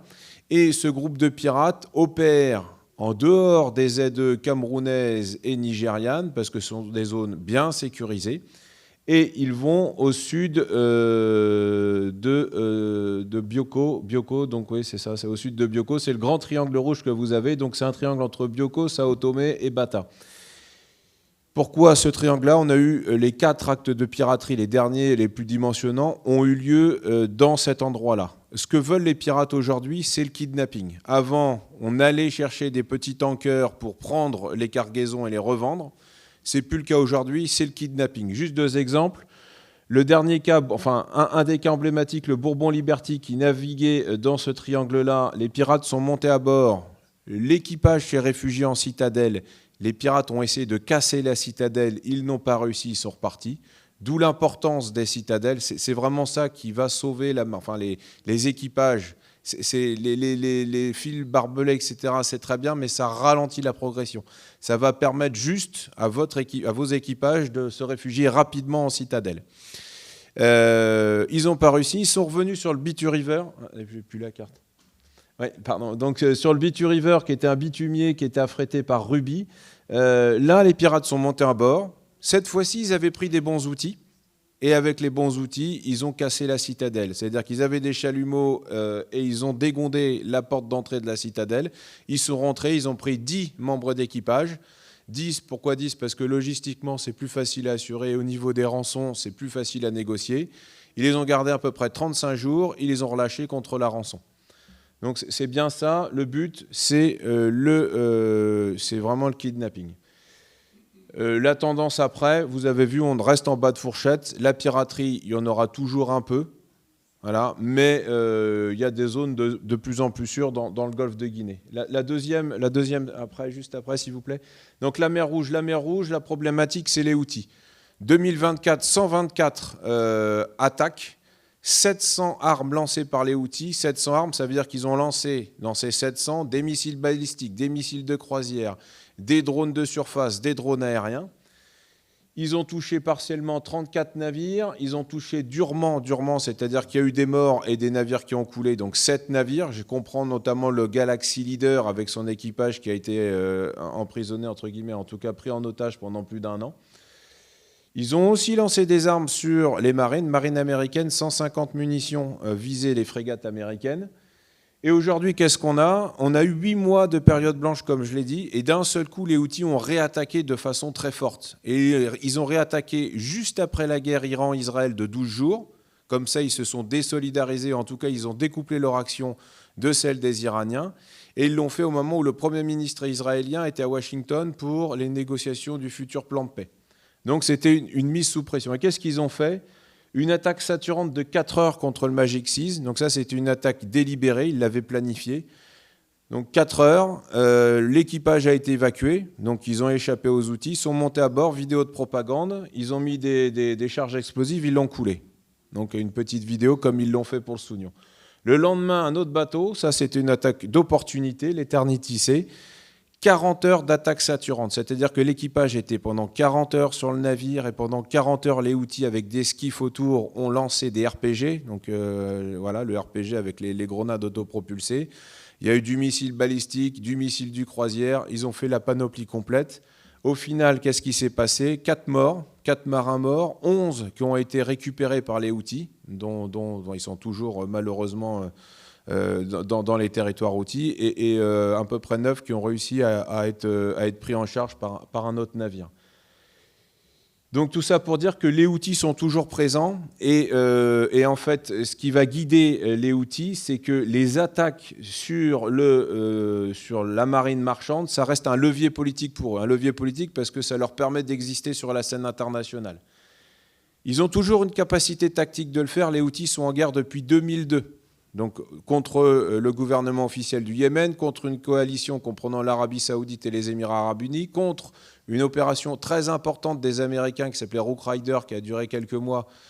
Et malgré tout ça, ils sont toujours présents et ils ont toujours la capacité d'attaquer en profondeur, puisque un des derniers qu'ils ont attaqué, c'est le Scarlet Ray en face de Jeddah.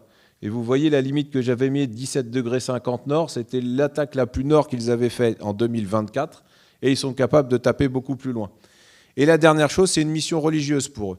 Ça, c'est un propos d'un des membres du comité politique suprême des Houthis, où il avait mentionné qu'il s'agit d'une guerre d'existence, pas de frontières. Donc, il y aura toujours un risque résiduel en mer Rouge tant qu'il y aura les Houthis. Parce que pour eux, c'est une mission religieuse, et attaquer le commerce maritime, c'est très pratique, ça leur donne un levier politique. Juste pour repréciser, la mission européenne, la mission Aspides, où la France est présente depuis le début et contribue avec une permanence de frégates dans cette zone-là, la mission Aspides, on escorte les navires pour éviter justement qu'ils se fassent attaquer, qu'il y ait des morts et des navires coulés. Et ils ont réussi, donc la mission Aspides, 624 escortes réalisées depuis le début. Ça veut dire que le navire de la marine marchande, il est à côté de la frégate, et la frégate est là pour éviter que le bateau se prenne un missile balistique, et au besoin d'ouvrir le feu pour que le missile balistique ne s'écrase pas sur le navire. Et on a ouvert 20 fois le feu pour justement protéger les bateaux de commerce. 20 fois le feu, et on a dû sortir à peu près 26 missiles Aster. Le missile Aster, c'est à peu près 3 millions d'euros par missile Aster. Et donc, ça a permis de protéger les bateaux qui naviguaient dans cette zone-là. Celle juste après, c'est la piraterie. La piraterie, au large des côtes somaliennes, on a une recrudescence début 2024. Ça s'est tassé le deuxième semestre 2024 et c'est revenu en force dernièrement. La piraterie au large de la Somalie, c'est surtout un combat contre la pêche INN. Pêche INN, c'est-à-dire que tous les pays aux alentours viennent pêcher dans les eaux somaliennes. Et quand je dis dans les eaux somaliennes, ce n'est pas la ZE, ils vont pêcher jusqu'à 1 nautique des côtes. Donc les Somaliens n'ont plus de poissons et un moyen de se défendre, c'est attaquer les navires de pêche étrangers. C'est pour ça qu'on a eu, sur la vingtaine de bâtiments piratés en 2024, on a eu plus des 3 quarts qui étaient des navires de pêche. Et au début de l'année, on a eu 4 navires de pêche encore. Là, il y a 2 semaines, on a un groupe de pirates qui s'est réveillé donc, au large de Garasad, c'est au sud du Puntland, et qui a fait coup sur coup 3 navires. Donc le premier, le Stolt-Sagaland, les pirates s'approchent, ils attaquent. Là, le Stolt-Sagaland avait une équipe de sécurité à bord, échange de coups de feu, les pirates ont décroché. Deuxième attaque, l'Hélas Aphrodite, pas d'équipe de sécurité à bord. Là, les pirates ont réussi à monter à bord. Et là, il y avait toutes les mesures de protection des BMP, c'est-à-dire les fils barbelés, les portes verrouillées, etc. Malgré ça, les pirates sont montés à bord. L'équipage s'est réfugié dans la citadelle. Et encore, la citadelle a fait son effet, parce que les pirates ont essayé de forcer la citadelle. Ils n'ont pas réussi. Ils sont partis sans prendre de membres d'équipage. Et le dernier, le Altumama, un tanker, lui a réussi à s'extraire de l'attaque de pirates parce qu'il a été à vitesse maximale à 25 nœuds. Il a réussi à semer le skiff. Là encore, la piraterie, elle est toujours présente au large de la Somalie, et comme vous voyez, ça peut aller très au large, 700 nautiques. Dans le golfe de Guinée, c'est plutôt 300 nautiques. Ici, c'est 700 nautiques. Et ils sont agiles puisqu'ils font des bonds, vous voyez, 400 nautiques entre la première attaque et la deuxième. Le but, c'est, ils montent à bord, on reste pas plus de 20 heures. Si la citadelle résiste, on s'en va, on refait un bond et on refait le suivant. Et la dernière slide pour finir, sur le narcotrafic. Le narcotrafic, la problématique, c'est que ça monte, ça monte. Donc, comme je l'ai dit, 2700 tonnes de cocaïne produite par la cocaïne, c'est 24 fois la surface de Paris en termes de surface cultivable. Le prix du kilo de cocaïne à la revente, donc le marché en gros, ouais, c'est jusqu'à 155 000 $ en Australie, 66 000 en Union européenne. Donc, ça veut dire qu'ils ont des moyens financiers colossaux. Et qu'est-ce que l'on a ? La guerre menée par les États-Unis pour couler les go-fast. Donc 22 go-fast coulés, est-ce que c'est suffisant ? Non. Sur le seul mois de septembre, les Colombiens ont arrêté 17 go-fast. Donc là, 22 pour les États-Unis en 2 mois, et en 1 mois, ils en arrêtent 17. C'est le premier moyen d'export de la cocaïne, les go-fast. L'autre moyen, c'est les porte-conteneurs. Et les porte-conteneurs, c'est eux qui sont en première ligne. Et pour montrer que le narcotrafic s'étend vraiment partout, les petits semi-submersibles que l'on voyait uniquement dans les Caraïbes pour aller de la Colombie au nord du Mexique, la première image, c'est au large des côtes portugaises. La deuxième, c'est une photo qui a été prise au large de Brest, dans le golfe de Gascogne. Donc c'était la première fois qu'on en détectait une. Et l'image où on voit celui en t-shirt bleu à côté d'un tas de paquets, ça, c'est la prise record qu'a fait le commandement français en Atlantique, c'est 10,5 tonnes de cocaïne. 10,5 tonnes, c'est 1 milliard d'euros à la revente, dans les rues de Marseille, par exemple. Donc 1 milliard d'euros, ça veut dire que les narcotrafiquants sont prêts à perdre 1 milliard d'euros. C'est une unité standard de transport pour eux, pour illustrer la problématique du narcotrafic. Et j'en ai terminé. Merci beaucoup. J'espère qu'avec les questions, vous aurez aussi l'occasion de compléter vos propos. Donc on va finir ce 12e tour avec Pierre Brochard qui va parler à la fois, il va continuer à parler sur le droit international, mais aussi de l'avenir de la marine marchande dans un contexte où les mots-clés sont résilience et souveraineté. Merci. Je vais rebondir un peu sur ce que disait le commandant parce que ça m'a fait penser à 2-3 choses effectivement, surtout sur la zone, comme je disais tout à l'heure, que je connais bien du golfe de Guinée. Effectivement, l'importance des citadelles, j'en ai pas parlé tout à l'heure dans le hardening plan puisque nos citadelles elles sont en permanence en place, donc on n'a pas besoin de les préparer, elles sont là, mais c'est effectivement quelque chose d'essentiel, on l'a vu dans les rapports d'attaque, il y a eu quand même pas mal de gens qui ont été sauvés par les citadelles, même s'il y a des pirates qui maintenant arrivent à les fracturer. Et quelque chose qu'on voit aussi, c'est la grande adaptabilité des pirates. C'est-à-dire que, comme vous le disiez tout à l'heure, dans le golfe de Guinée, les pirates sont sortis de la ZEE nigériane. Pourquoi ils ont quitté la ZEE nigériane ? Nous, quand on traverse la ZEE nigériane, donc 200 000 des côtes nigérianes, on est sous escorte. On est sous escorte de la marine nigériane. Donc cette escorte s'arrête à 200 000 parce qu'ils n'ont pas le droit de nous escorter au-delà.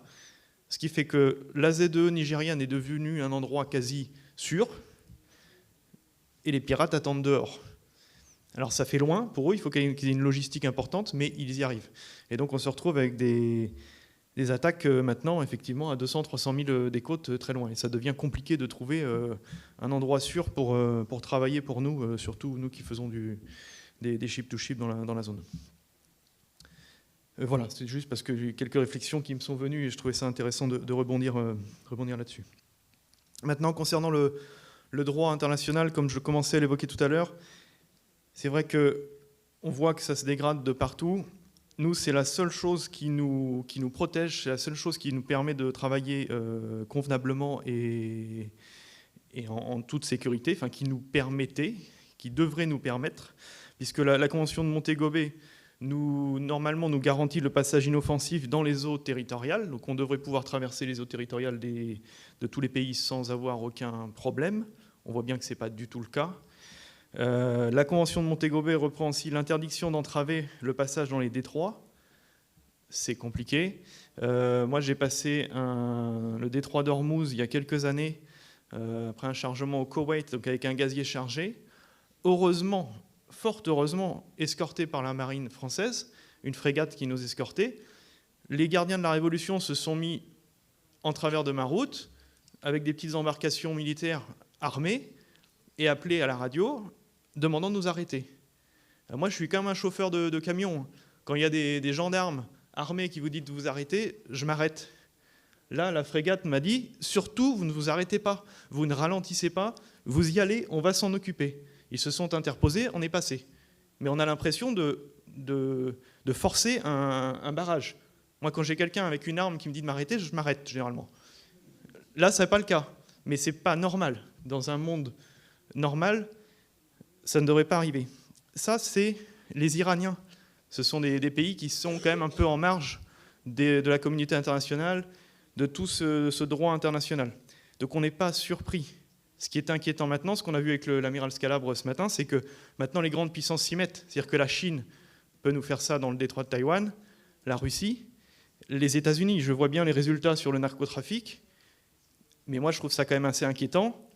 Un État qui attaque des bateaux dans les eaux internationales sans aucune règle. C'est compliqué, même si ce sont des narcotrafiquants, mais c'est arbitraire. C'est eux qui ont décidé que ce sont des narcotrafiquants. On a vu la même chose avec l'Ocean Viking au large de la Libye, merci, qui s'est fait mitrailler par les Libyens. On en a beaucoup discuté à l'association des capitaines. Ce n'est pas un acte de piraterie puisque c'est une force étatique qui les a attaqués. Mais c'est quoi ? Si ce n'est pas un acte de piraterie, quand vous avez un navire militaire d'un État qui attaque un navire civil dans les eaux internationales, c'est quoi ? C'est un acte de guerre ? Comment on le définit juridiquement ? C'est compliqué, mais à la limite, la définition, on s'en fiche. Ça montre qu'on est arrivé, comme le disait l'amiral ce matin, dans un monde où la violence devient la règle et où le droit s'efface. Et pour nous, navigants, ça devient compliqué comme monde à gérer. C'est une nouvelle logique. Mais on est un peu démunis puisqu'on n'est pas... On n'est pas des, j'allais dire, on n'est pas des guerriers, mais non, on n'est pas des guerriers. Je crois pas moi.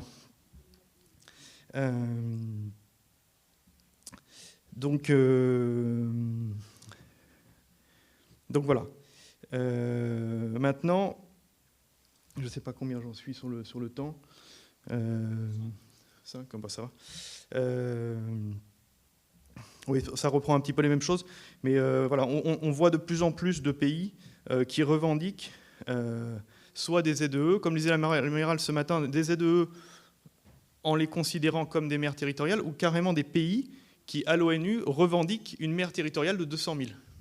Alors nous, en tant que capitaine de navire, on n'est pas en permanence sur le site de l'ONU pour savoir qui revendique quoi, donc on navigue selon, parce qu'on se base sur le droit international et le passage inoffensif, on devrait pouvoir faire notre route normale, mais on peut se retrouver dans des endroits où l'autorité locale nous dit vous êtes chez nous, donc mes règles locales s'appliquent et je peux vous arraisonner, je peux vous arrêter, vous détenir parce que vous êtes dans mes eaux, vous êtes sous ma juridiction, alors qu'on est à 190 000 de la côte. Donc ça change un peu la donne. Il y a une autre chose, pour revenir à quelque chose de très concret sur les navires, c'est que sur les navires, on a maintenant des équipages complètement multiculturaux, avec beaucoup de nationalités. Moi, j'ai vécu le déclenchement de la guerre en Ukraine sur un gazier, avec un chef mécanicien ukrainien, un second capitaine ukrainien et un second mécanicien ukrainien, un électricien russe. Donc, on voit que les conflits s'invitent à bord, puisqu'on a les personnes qui sont concernées. Moi, j'avais le chef mécanicien, le second capitaine, qui venait me voir avec des vidéos, et leurs femmes qui montraient les roquettes qui passaient devant leur fenêtre quand Kiev a été attaqué les premiers jours de la guerre, avec un Russe à bord. Donc, ça amène de la complexité à gérer. À bord, ça s'est globalement bien passé, même si ce n'était pas des moments faciles, humainement. Mais ça pose la question de la souveraineté, dont on parlait ce matin aussi, avec la flotte stratégique et finalement la loyauté des gens. C'est-à-dire que quand on va arriver dans une zone de conflit ou à un moment d'un conflit, selon les nationalités, selon les cultures et les intérêts des personnes, on peut avoir des membres d'équipage qui ne sont pas d'accord à continuer leur mission avec nous. D'où l'importance d'avoir avec nous des Français, des navires sous pavillon français, avec des Français à bord, des Européens, parce que ça sera beaucoup plus facile en cas de conflit à gérer que si on se retrouve, gérer des équipages russes en ce moment, c'est pas forcément très simple. Ou des mixtes russes et ukrainiens, c'est pas très simple. Le jour où on sera en conflit ouvert, je ne le souhaite pas, mais si la France est en conflit ouvert, ça peut devenir aussi compliqué. Moi, je suis actuellement sur des gaziers où on a 23, 25 personnes, on a entre 9 et 10 nationalités à bord. Alors ça se passe très bien, tout le monde fait son travail, mais de ce que j'ai beaucoup apprécié l'intervention ce matin de l'amiral Hausseur, effectivement, c'est peut-être le monde d'avant, où on se fichait de la nationalité, on se fichait de la culture de la personne, puisque chacun fait son travail, et ça marche très bien. Est-ce que ça va continuer à marcher ? C'est à voir. Merci beaucoup. Oui. Bonjour à tous. Nicolas Villaume, ancien élève, réserviste chez K Alpha en Brest. Donc pour donner des éléments de contexte, aujourd'hui on vit dans un monde où les navires marchands sont de plus en plus connectés, notamment avec Starlink à bord. Et mon dernier contrat, on avait une maintenance sur une grue. J'étais en Côte d'Ivoire et le constructeur en Finlande contrôlait la grue depuis son bureau. Et en fait, le parallèle, c'est il y a 100 ans, on faisait des braquages de banques. Aujourd'hui, on fait des attaques des DOS, des attaques botnet. Et donc, ma question, c'est pour chacun d'entre vous, comment est-ce que vous gérez le risque cyber à bord ? En fait, concrètement, aujourd'hui, au siège d'une compagnie, l'armateur voit en direct l'état des moteurs, les températures dans les pistons, toutes les informations sont ultra connectées. Et il est envisageable, tristement envisageable, de se dire pourquoi pas, est-ce qu'un jour, un État ou un adversaire viendrait à contrôler un navire, le faire volontairement s'échouer à l'entrée d'un port, d'un canal. Et donc la question pour le MICA Center, c'est de savoir est-ce que vous suivez les risques cyber, est-ce que c'est référencé, est-ce que c'est quelque chose auquel vous vous intéressez.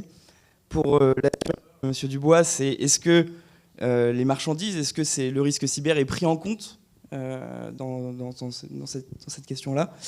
Et pour le capitaine Blanchard, la question c'est, moi j'ai le souvenir, donc avant j'étais dans la Marine nationale, à l'époque on commençait à entraîner les équipages au risque cyber.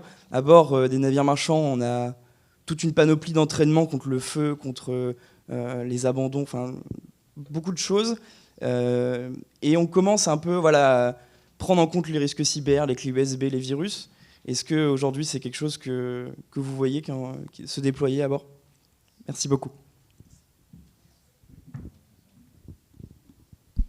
Ouais. Donc non, malheureusement, le MICA Center ne suit pas, parce que c'est une compétence spécifique, la cyberdéfense. Nous, ce que l'on suit, on va dire que c'est un peu une dérivée de ça, c'est tout ce qui est brouillage GPS. Et apparenté brouillage GPS, parce qu'on a eu, alors j'ai plus le nom en tête, mais on a un navire de MSC qui s'est échoué en mer Rouge suite à d'importants brouillages GPS. Par contre, les spécialistes du suivi cyber pour le monde maritime civil, c'est France Cyber Maritime, qui effectivement est là pour recenser les cas et appuyer leurs adhérents pour résoudre ou pour améliorer la résilience des navires. Alors, je vais compléter du côté assureur. Le risque cyber est pris en considération par les assureurs depuis au moins une dizaine d'années. Ce n'est pas uniquement dans le monde marin, c'est de manière globale. Alors, ça a commencé spécifiquement dans le monde marin, mais on s'est rendu compte que finalement, ça nécessitait des compétences et des savoirs qui allaient bien au-delà du monde marin, puisque finalement, c'est une menace qui concerne l'ensemble de nos économies. Donc, les compagnies d'assurance et de réassurance se sont équipées avec des spécialistes et ont développé un marché. Alors ce marché avait du mal à trouver sa place parce que les expositions, notamment un problème de garantie systémique, c'est-à-dire que quand vous commencez à subir une attaque cyber, vous avez du mal à pouvoir estimer l'importance et l'étendue de ces attaques. Donc, en termes d'exposition et de coût de la garantie, c'était assez difficile. Alors, les compagnies et les courtiers se sont équipés, et ce marché aujourd'hui est en train de prendre un essor important. C'est très récent, hein, à peu près, j'allais dire 2 ans, alors qu'on en parle depuis 10 ans. Je répète, ce n'est pas spécifique marin. Alors, les assureurs travaillent sur ce qu'ils appellent les worst case scénarios. Ce sont des choses pour vraiment se faire très très peur. Alors ils travaillent dessus, notamment avec des préventeurs, et là on est sur des préventeurs de systèmes d'information, de personnes, d'ingénieurs qui sont spécialisés en cyber et qui travaillent avec les courtiers. Je parlais tout à l'heure d'un marché intermédiaire, mais les courtiers se sont aussi équipés. Un courtier comme Marsh, par exemple, un courtier américain, c'est l'un des précurseurs dans ces garanties-là. Et on travaille avec les assurés, et notamment les grands armateurs, pour mettre en place des plans de prévention, parce que finalement, quand vous donnez une couverture cyber, qu'est-ce que vous donnez ? Vous essayez de faire en sorte que vos systèmes soient les plus imperméables possibles, mais une fois que vous avez subi une attaque, comment est-ce que vous pouvez réagir et comment est-ce que vous pouvez continuer l'activité, votre activité ? Donc c'est la mise en place de tous ces plans de prévention, et oui, ça se développe, et je vous dis, ça se développe très très vite en ce moment. Donc on est sur un marché en pleine croissance, et je répète, ça fait plus de 10 ans qu'on y pense et qu'on se fait très peur avec ça, parce que les pires scénarios sont absolument catastrophiques, hein. Pour aller dans le concret, sur les navires, effectivement, les navires récents, de mon point de vue, sont extrêmement vulnérables. Moi, j'ai vu, donc en 2021, j'ai pris un navire neuf en Corée au chantier. Et la première chose qui m'a choqué, c'est au CCR, donc le centre de contrôle de la cargaison, sur un gazier. C'est là où on gère les ballasts, où on gère le gaz, etc. Il n'y a plus de boutons pour contrôler les vannes. C'est tout par écran tactile.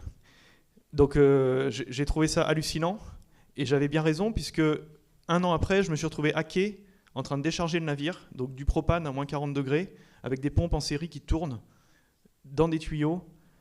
Et le second capitaine m'a appelé en pleine nuit en me disant « On a un problème, tous les ordinateurs sont gelés. Et on est en train de décharger, les pompes tournent, le ballast tourne, on ne peut plus rien faire. » Donc on a mis le navire en sécurité, on a stoppé les pompes, on a fermé les vannes. Et il y a un Coréen qui s'est connecté sur le système du bord, et il a mis à peu près 12 heures à récupérer le système. Je ne pense pas que c'était une attaque cyber, mais ça montre la vulnérabilité du navire. C'est-à-dire qu'on était à un moment où on ne pouvait plus démarrer un groupe électrogène, on ne pouvait plus fermer une vanne, il fallait tout aller prendre en manuel sur place, seulement on n'a pas le nombre de gens suffisant pour gérer une opération commerciale maintenant tout en manuel. Donc les navires sont effectivement très très vulnérables de mon point de vue, les navires modernes. Maintenant, effectivement, on fait des trainings, on commence à faire des trainings cyber. C'est vraiment les débuts, donc on n'est pas très bien calé, et ça se limite un peu à branchez pas votre téléphone sur l'EC10 ou votre disque dur, des choses un peu basiques, parce que c'est pas notre domaine. Donc on fait un peu de la sensibilisation. Par contre, il y a une chose, je vois au moins un élève qui était avec moi dans la salle, il y a peut-être d'autres, il y a des choses qu'on fait, qu'on a toujours fait, qui sont de travailler notre résilience. C'est-à-dire quand on s'entraîne à faire la navigation au sextant, c'est une réponse au brouillage GPS. Donc c'est quelque chose qu'on continue à faire, qu'il faut continuer à faire absolument, et pas se dire le sextant c'était le siècle dernier. Non, non, le sextant, si on veut amener son navire à bon port ou rester en sécurité, il y a intérêt de savoir le maîtriser sur le bout des doigts, parce que le jour où il y aura une cyberattaque ou brouillage GPS, ce genre de choses, tous les navires qui ne sauront pas se positionner par d'autres moyens, ils sont mal. Et je pense que c'est honnêtement 90% des navires dans le monde. Puisque tous les officiers que je vois venir, même parfois des seconds capitaines qui ont beaucoup d'expérience en mer, la majorité n'ont jamais touché un sextant de leur vie, à part à l'école. Et à l'école, c'est pas suffisant. On peut avoir une très bonne formation. Je vais venir faire des cours au printemps à l'ENSM sur l'astro, justement pour les M2. J'espère qu'ils seront très bons, mais c'est pas en sortant de 10 heures de cours que vous allez savoir maîtriser le sextant. Ça demande un entraînement. Et donc toutes ces choses-là, ça fait partie de la résilience, même si c'est pas on n'y pense pas tout de suite au cyber, mais il faut avoir des navires qui soient conçus de façon résiliente. Donc j'espère qu'un jour, les armateurs vont remettre des systèmes avec un interrupteur qui va ouvrir, fermer la vanne. Ça, c'est quand même assez compliqué de pirater un interrupteur ouvert-fermé. et qu'on va continuer à s'entraîner à gérer les navires dans les situations dégradées. Alors oui, ce que je voulais aussi rajouter, c'est que si c'était une marchandise qui est couverte sur le navire, bien sûr. Alors, l'amiral Hauser en parlait ce matin, quand on parle de risque de guerre ou de risque géopolitique, c'est multiforme. Et quand on parle de risque cyber, en fait, les assureurs maritimes, notamment, ont pris cet angle, il y a une dizaine d'années, sous l'angle terrorisme. Et en fait, tout est totalement connecté. Aujourd'hui, malheureusement, on a fêté les 10 ans des attentats de Paris, mais j'allais dire, ça sont des attentats d'un autre âge. Les attentats que craignent les assureurs, mais je crois que craignent les autorités, sont des attentats d'aujourd'hui, à savoir la prise de contrôle de navires ou de ports. Et les premiers scénarios, c'était le navire, le porte-conteneur énorme avec des cargaisons particulières identifiées, dont le contrôle est pris totalement en main par des tiers, et qui vient se fracasser dans un port, avec tout ce qui est... Voilà. Donc, en fait, toutes ces vulnérabilités, finalement, sont concordantes. On parle de cyber, mais on parle aussi de terrorisme, on parle de risques exceptionnels, on parle de risques d'un nouveau monde, qui sont par essence catastrophiques. Et alors, ça me permet de dire que, ou en tout cas de vous faire part des réflexions des assureurs qui vont bien au-delà. C'est-à-dire que vous parlez de cyber, on va classifier ça, nous, dans tout ce qui est data, nouvelles technologies, intelligence artificielle, tout ça est corrélé. Quand vous parlez de risque géopolitique, c'est un deuxième risque qui est pris en compte, mais vous parlez de sanctions, bien sûr, vous parlez de guerre, mais vous parlez de conflits internes.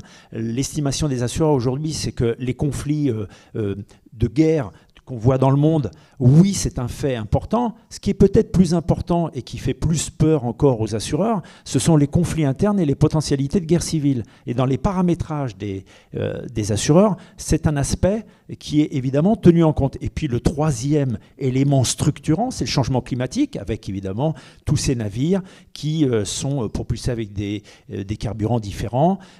Toutes ces catastrophes naturelles, vous imaginez pour les assureurs l'impact, beaucoup plus en nombre de catastrophes naturelles, on n'a qu'à le voir, hein, dans nos pays aussi, et aussi en intensité. Donc tous ces facteurs se cumulent, et si on revient sur une situation plutôt, pas franco-française, mais européenne, il y a un quatrième aspect aujourd'hui qui est absolument clé, c'est qu'en termes de financement, pour passer le cap de tous ces, j'allais dire, ces challenges, en tout cas l'Europe n'en a pas les moyens. Donc on est face à une quadrature du cercle, et au milieu de ça, vous avez des assureurs dont le métier, c'est de prendre des risques. Donc, ils les estiment, ils les gèrent, ils les monitorent, et avec des expositions absolument colossales. Donc, vous voyez, votre question, elle est intéressante parce qu'elle permet d'ouvrir sur... Ce ne sont pas des nouveaux risques, ce sont des risques qui existent depuis au moins une dizaine d'années, qui sont structurants. Le changement climatique, la transition climatique, ça ne va pas durer 5 ans ou 10 ans. Le géopolitique, je ne sais pas. L'amiral Hauser dit c'est structurant. Je ne sais pas, je crois que personne ne peut le dire. En tout cas, tout ce qui est data, technologie, cyber, oui, ça c'est structurant sur peut-être pour toujours. Ça va, de manière fondamentale, changer nos sociétés et nos manières d'appréhender ces risques-là, dont, évidemment, le transport. Je vous rappelle, 90% en volume du trafic mondial est transporté par voie maritime. Je parle bien en volume. Merci. On a le temps de prendre une autre question, je pense. Bonjour, je suis le colonel-major Karim Koulibaly, directeur général de l'Académie régionale des sciences et techniques de la mer d'Abidjan, qui est une académie qui couvre les 15 pays francophones de l'Afrique de l'Ouest et du Centre. Donc on forme pour tous ces 15 pays-là. La question que je vais poser n'est pas tellement maritime, mais je m'intéresse à l'assureur. Vous savez, aujourd'hui, la situation a changé, la situation au Mali, la situation politique au Mali, géopolitique, on va dire. Les terroristes ont changé de stratégie. Et vous savez qu'ils ont commencé à asphyxier le gouvernement malien en incendiant les citernes. Et dans une situation comme ça, parce que il y a des entreprises en Côte d'Ivoire qui transportent le carburant sur le Mali. Donc, il y a eu des incendies. Et dans une situation qui est nouvelle, hein, qui est nouvelle, comment vous réagissez en tant qu'assureur? Est-ce que, parce que j'ai discuté une fois avec un avocat, qui me disait que l'assureur ne voulait pas payer. Il y a eu un incendie parce qu'il disait qu'il parlait d'une situation qui n'avait pas été revendiquée. Parce qu'il semble que l'assureur tenait compte du fait qu'il y ait une revendication. Non, je voulais vraiment avoir votre avis là-dessus. Merci. Alors, merci pour votre question. Je vais essayer d'y répondre de manière globale. Je ne vais évidemment pas répondre sur le fait particulier que vous décrivez. Je n'ai pas les éléments du dossier. Mais alors, sur le Mali, si vous regardez la carte du Sésame aujourd'hui, le rating est 8. Ça veut dire que c'est le plus sévère possible. Et donc, c'est une garantie au cas par cas. Ça veut dire une nécessité d'une analyse cas par cas, trafic par trafic. Alors, le Mali est un peu particulier parce que le Mali est un pays totalement enclavé. Donc, quand vous donnez des garanties risque de guerre, c'est forcément ce qu'on appelle, nous, des garanties risque de guerre étendues, avec le risque de guerre à terre. Alors, c'est possible, ça se fait par une analyse du risque. Et ce qu'il faut rajouter dans cette analyse d'un risque africain, c'est que, vous le savez, c'est le code CIMA, c'est l'obligation finalement d'assurer les risques par des compagnies et des acteurs locaux. Absolument. Et qui derrière, s'il y a une réassurance d'un autre pays, c'est tout à fait envisageable, bien sûr, mais en tout cas, il faut qu'il y ait une assurance locale. Donc, dans un premier temps, il y a une estimation qui doit être faite localement par des acteurs maliens ou africains, et derrière, des possibilités de réassurance. Alors, quant aux possibilités de réassurance, pour ceux qui ne sont pas très habitués à ces mécanismes-là, en fait, vous retransférez le risque, l'assureur retransfère le risque à une autre compagnie d'assurance. On réassure un risque. Voilà. Alors, à ce moment-là, l'estimation de la garantie et des conditions sont faites finalement par le réassureur qui collabore avec l'assureur local. Dans votre cas, on voit l'évolution, en tout cas du Mali, on la suit, j'allais dire, jour après jour. Ce que je n'ai pas dit tout à l'heure, c'est que l'évolution de nos ratings ne peut pas se faire au jour le jour. Je vous donne un exemple, ce qui s'est passé à Madagascar. En moins d'une semaine, une dizaine de jours, la situation s'est réglée. Heureusement qu'on n'a pas fait modifier les ratings, parce qu'on passerait notre temps à modifier les ratings, et donc en termes de gestion, ce serait effroyable, et puis pour les acteurs économiques, ce serait ingérable.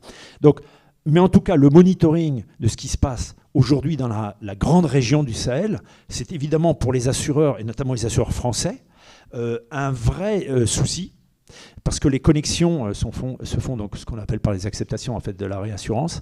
Les intérêts croisés, les intérêts entre la France et ces pays sont encore extrêmement importants. Donc, je ne jugerai pas le cas que vous m'avez cité, mais bien sûr que les assureurs suivent ça, j'allais dire, au jour le jour, avec un monitoring, comme vous avez pu le voir.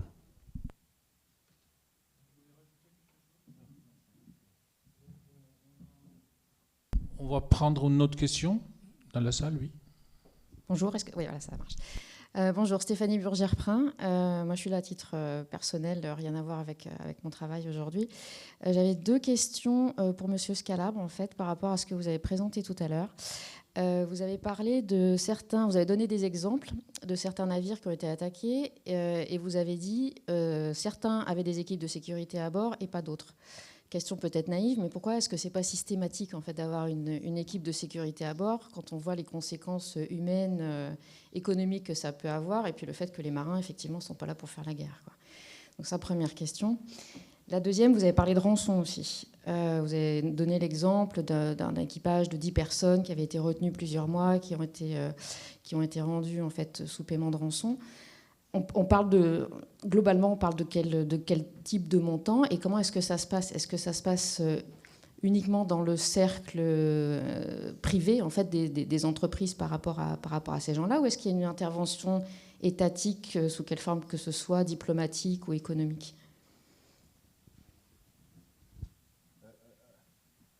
Alors du coup, pour les équipes de protection, en fait, il y a deux choses. En fait, il y a entre guillemets une approche probabiliste. Alors, j'ai pas le nombre de bateaux qui naviguent par jour dans le golfe de Guinée, mais je vais donner un exemple.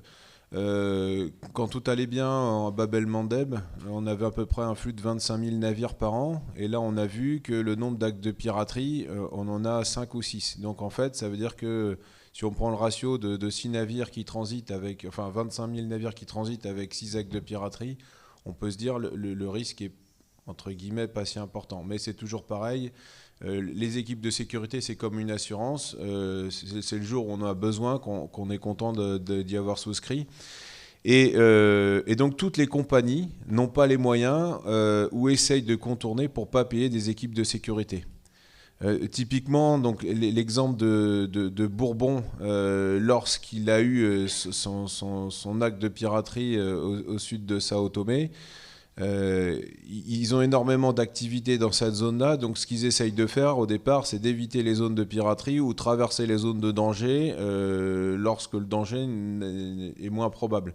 Typiquement, ce qu'avait prévu le directeur de sûreté de la compagnie, c'était de faire transiter son navire dans la zone la plus dangereuse à vitesse. Alors, c'était pas forcément la zone la plus dangereuse à l'époque, mais c'était donc lui, il avait estimé que c'était la zone où la probabilité d'apparition du danger était moindre, et il avait vu que le danger, les pirates attaquaient de nuit, donc il s'est dit, je vais transiter 2 jours à vitesse élevée. Pas de bol, c'est là où il s'est fait attaquer.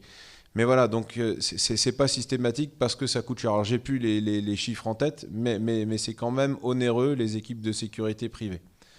Donc ça, c'est la première chose. Et la deuxième question, du coup, je me rappelle. Les rançons, en fait, alors l'ordre d'idée que j'ai, c'est que Golfe de Guinée, c'est plutôt, pour 10 personnes, c'est plutôt de la classe 300 000, 500 000 $. Et au large de la Somalie, c'est plutôt... Là, c'était le MV Abdullah qui s'était fait pirater début 2024. Et la rançon, a priori, était plutôt de l'ordre de 5 millions de $. Et après, c'est les assureurs qui gèrent ça. Alors oui, je vais vous donner un éclairage à ce niveau-là. En tout cas, en droit français, couvrir des amendes, des rançons, c'est formellement interdit. Il n'empêche que ça résonne. On a déjà entendu parler de garanties de ce type-là, c'est ce qu'on appelle les kidnap and ransom coverages, qui sont en fait délivrés par le marché de Londres, par les Lloyds, alors qui sont, je veux dire, à peu près compatibles avec le droit anglais, et qui sont des couvertures qui sont effectivement accordées par ce marché en spécifique. Alors, on peut tout imaginer, tous les cas on a noté tous les cas. Je crois que la meilleure solution, c'est de s'équiper d'équipes de sécurité, bien entendu. Mais ces garanties qui sont délivrées par le marché de Londres, vous ne pouvez pas empêcher un opérateur français d'avoir un contrat placé à Londres, sous juridiction anglaise, bien entendu, ça ne peut pas être sous juridiction française, et des couvertures de ce type-là. Alors, je répète, en droit français, ça n'est pas permis. Donc ce sont évidemment des éléments qui sont parfaitement confidentiels, mais il faut savoir que ça existe. Et quand on parle du marché de Londres, j'en ai pas parlé tout à l'heure, mais c'est le marché par essence international. Il faut savoir par exemple que le marché américain marine vient se placer sur le marché de Londres. Tous les marchés de type Nouvelle-Zélande, Australie, Afrique du Sud et tout un tas de pays d'Asie centrale viennent placer leurs risques sur le marché de Londres. Donc ils ont une ouverture absolument mondiale avec des marchés et des types de couverture qui ne sont propres qu'à eux. Est-ce que c'est souhaitable de changer la loi en France ? Ça, c'est surtout pas à moi de le dire. Je ne suis pas le législateur et je pense que sur le principe, couvrir des amendes, tout ce qui relève d'infractions judiciaires ou légales ne me semble pas devoir être couverte. Surtout pas. L'assureur n'a pas à contrevenir aux lois ou à changer le droit dans ce sens-là. Je pense que ce que les autorités françaises, le droit français propose, on n'est pas les seuls évidemment, est tout à fait juste. Vous ne pouvez pas, finalement, en proposant ce genre de garantie, mais là, c'est plus l'assureur Pascal Dubois qui parle que le directeur général du Sésame, mais je crois qu'on fait fausse route à ce moment-là et qu'on ne peut pas faire de l'argent sur tout type de garantie qu'on offre. Le marché de Londres, vous pouvez vraiment trouver énormément de choses. Si je peux vous apporter un éclairage de mon expérience, parce qu'on en a beaucoup parlé chez Géogaz, vu les opérations qu'on fait en zone dangereuse. Les équipes de sécurité, c'est pas forcément toujours la solution. Déjà, pour prendre une équipe de sécurité, ça veut dire qu'on rentre dans la zone dangereuse, on ralentit, on met une échelle le long du bord et on fait monter des gens armés à bord. C'est qui ces gens ? C'est les pirates ou c'est l'équipe de sécurité ? C'est pas toujours facile à identifier. Moi, j'ai fait monter une équipe de sécurité pour faire une opération il y a quelques années au mouillage à Lagos, au Nigeria. Les gars qui sont montés, ils étaient en tongs, Marcel, Kalachnikov sur l'épaule. Vous voyez ? Quand ils montent, on a un petit doute quand même. Vous voyez ? Donc, c'est pas forcément aussi simple. Après, il y a des choses qui sont mises en place, par exemple au Bénin, quand on est au mouillage à Cotonou, on a des équipes de sécurité à bord. Là, c'est l'armée béninoise. Donc, les gens arrivent en uniforme, ils se présentent, il y a un officier qui est en charge. Et là, c'est très bien, c'est très rassurant, c'est carré. On voit que voilà, ça, c'est rassurant. Comme je disais tout à l'heure, le transit dans les Z2 nigérianes, on se fait escorter. L'avantage de l'escorte, c'est que quand même le bateau reste en dehors, ils ne montent pas à bord avec leurs armes. Parce que ce qu'il faut voir aussi, c'est que quand vous avez une équipe de sécurité, s'il y a un engagement avec des pirates, on va échanger des coups de feu. Moi, je suis sur un gazier. Donc si on commence à se tirer dessus, il y a un moment, on risque l'incendie ou l'explosion quand même. Alors on préfère avoir une escorte qui va s'interposer avec les pirates, ils vont se battre entre eux, et nous, on se tient à l'écart. Vous voyez ? Donc mon avis personnel, selon les cas, évidemment, l'équipe de sécurité n'est pas toujours la meilleure réponse. Après, je ne sais pas, je n'ai pas vécu Bab el-Mandeb et la mer Rouge, donc je ne sais pas quelles sont les équipes, mais il faut que ce soit vraiment bien organisé, sérieusement, avec des compagnies. Il faut que ce soit très cadré. Il y a eu une histoire, je ne me rappelle plus, peut-être Hubert se rappelle, il y a eu une histoire un peu floue il y a quelques années, où justement un navire, ils ont fait venir une équipe à bord, et puis en fait c'était des pirates, et il y a des gens qui suspectaient que c'était peut-être un arrangement pour faire couler le navire, pour toucher justement une prime d'assurance, un truc, enfin c'était très flou, mais c'est vrai que s'arrêter dans une zone dangereuse pour faire monter des gens armés à bord, en tant que capitaine, moi j'ai une petite réticence, vous voyez. Alors, une dernière précision, en tout cas les assureurs français ne vont pas sur ces garanties kidnap and ransom et sont tout à fait enclins, c'est pour ça qu'on développe des échanges et des collaborations avec le MICA Center. On est vraiment dans cette configuration, c'est-à-dire que la protection des navires doit se faire par des marines officielles, des marines nationales, notamment la marine française, et c'est ce qui se passe. En fait, l'écosystème marin s'appuie de plus en plus sur la marine nationale. Et je sais, pour participer tous les ans, par exemple, à la soirée d'Armateurs de France, que les armateurs en sont parfaitement reconnaissants et vous remercient. C'est le travail remarquable, mais on le prend sous cet angle-là. Et je crois qu'on fait bien. Oui, alors, effectivement, pour revenir sur ce que tu disais, effectivement, toutes les équipes de sûreté ne se valent pas et toutes les compagnies ne se valent pas. Je vais juste prendre un exemple, effectivement, c'est un autre exemple. C'était un pêcheur industriel chinois, le Liu Dong, qui a dû, alors de mémoire, il a dû se faire attaquer, c'était en décembre 2024. Il avait une équipe de sécurité à bord. Et là encore, c'était au large de la Somalie. On ne sait pas si l'équipe de sécurité, voyant les pirates, n'a rien fait et l'ensemble du bateau s'est fait facilement attraper, ou si c'est l'équipe de sécurité qui a vendu l'information aux pirates somaliens. Donc là encore, effectivement, il y a équipe de sécurité et équipe de sécurité. Et avec des règles qui varient selon les pays. C'est-à-dire que le cas que je connais très bien, le Nigeria refuse d'avoir des gardes armés à bord des navires qui ne soient pas nigérians, parce qu'ils ne veulent pas avoir l'armée française ou des mercenaires russes qui arrivent sur des navires armés dans leurs eaux. Ce qu'on peut comprendre, c'est leur souveraineté. Mais ce qui fait qu'on est obligé de passer par des sociétés locales. Et donc, selon les pays, c'est pas toujours simple. On n'a pas le choix, en fait. Dans les détroits internationaux, c'est peut-être plus facile, mais je connais moins le cas. Mais c'est vrai que quand il y a un pays riverain qui décide qu'on n'a pas le droit d'avoir de garde armée autre que ses gardes à lui, on se plie à sa volonté, encore une fois. Merci beaucoup, merci pour les questions. Je remets... Merci Gilles. Merci. Donc juste pour finir, donc on est tous d'accord que c'est pas la fin du monde, mais c'est sûrement la fin d'un monde, c'est sûr.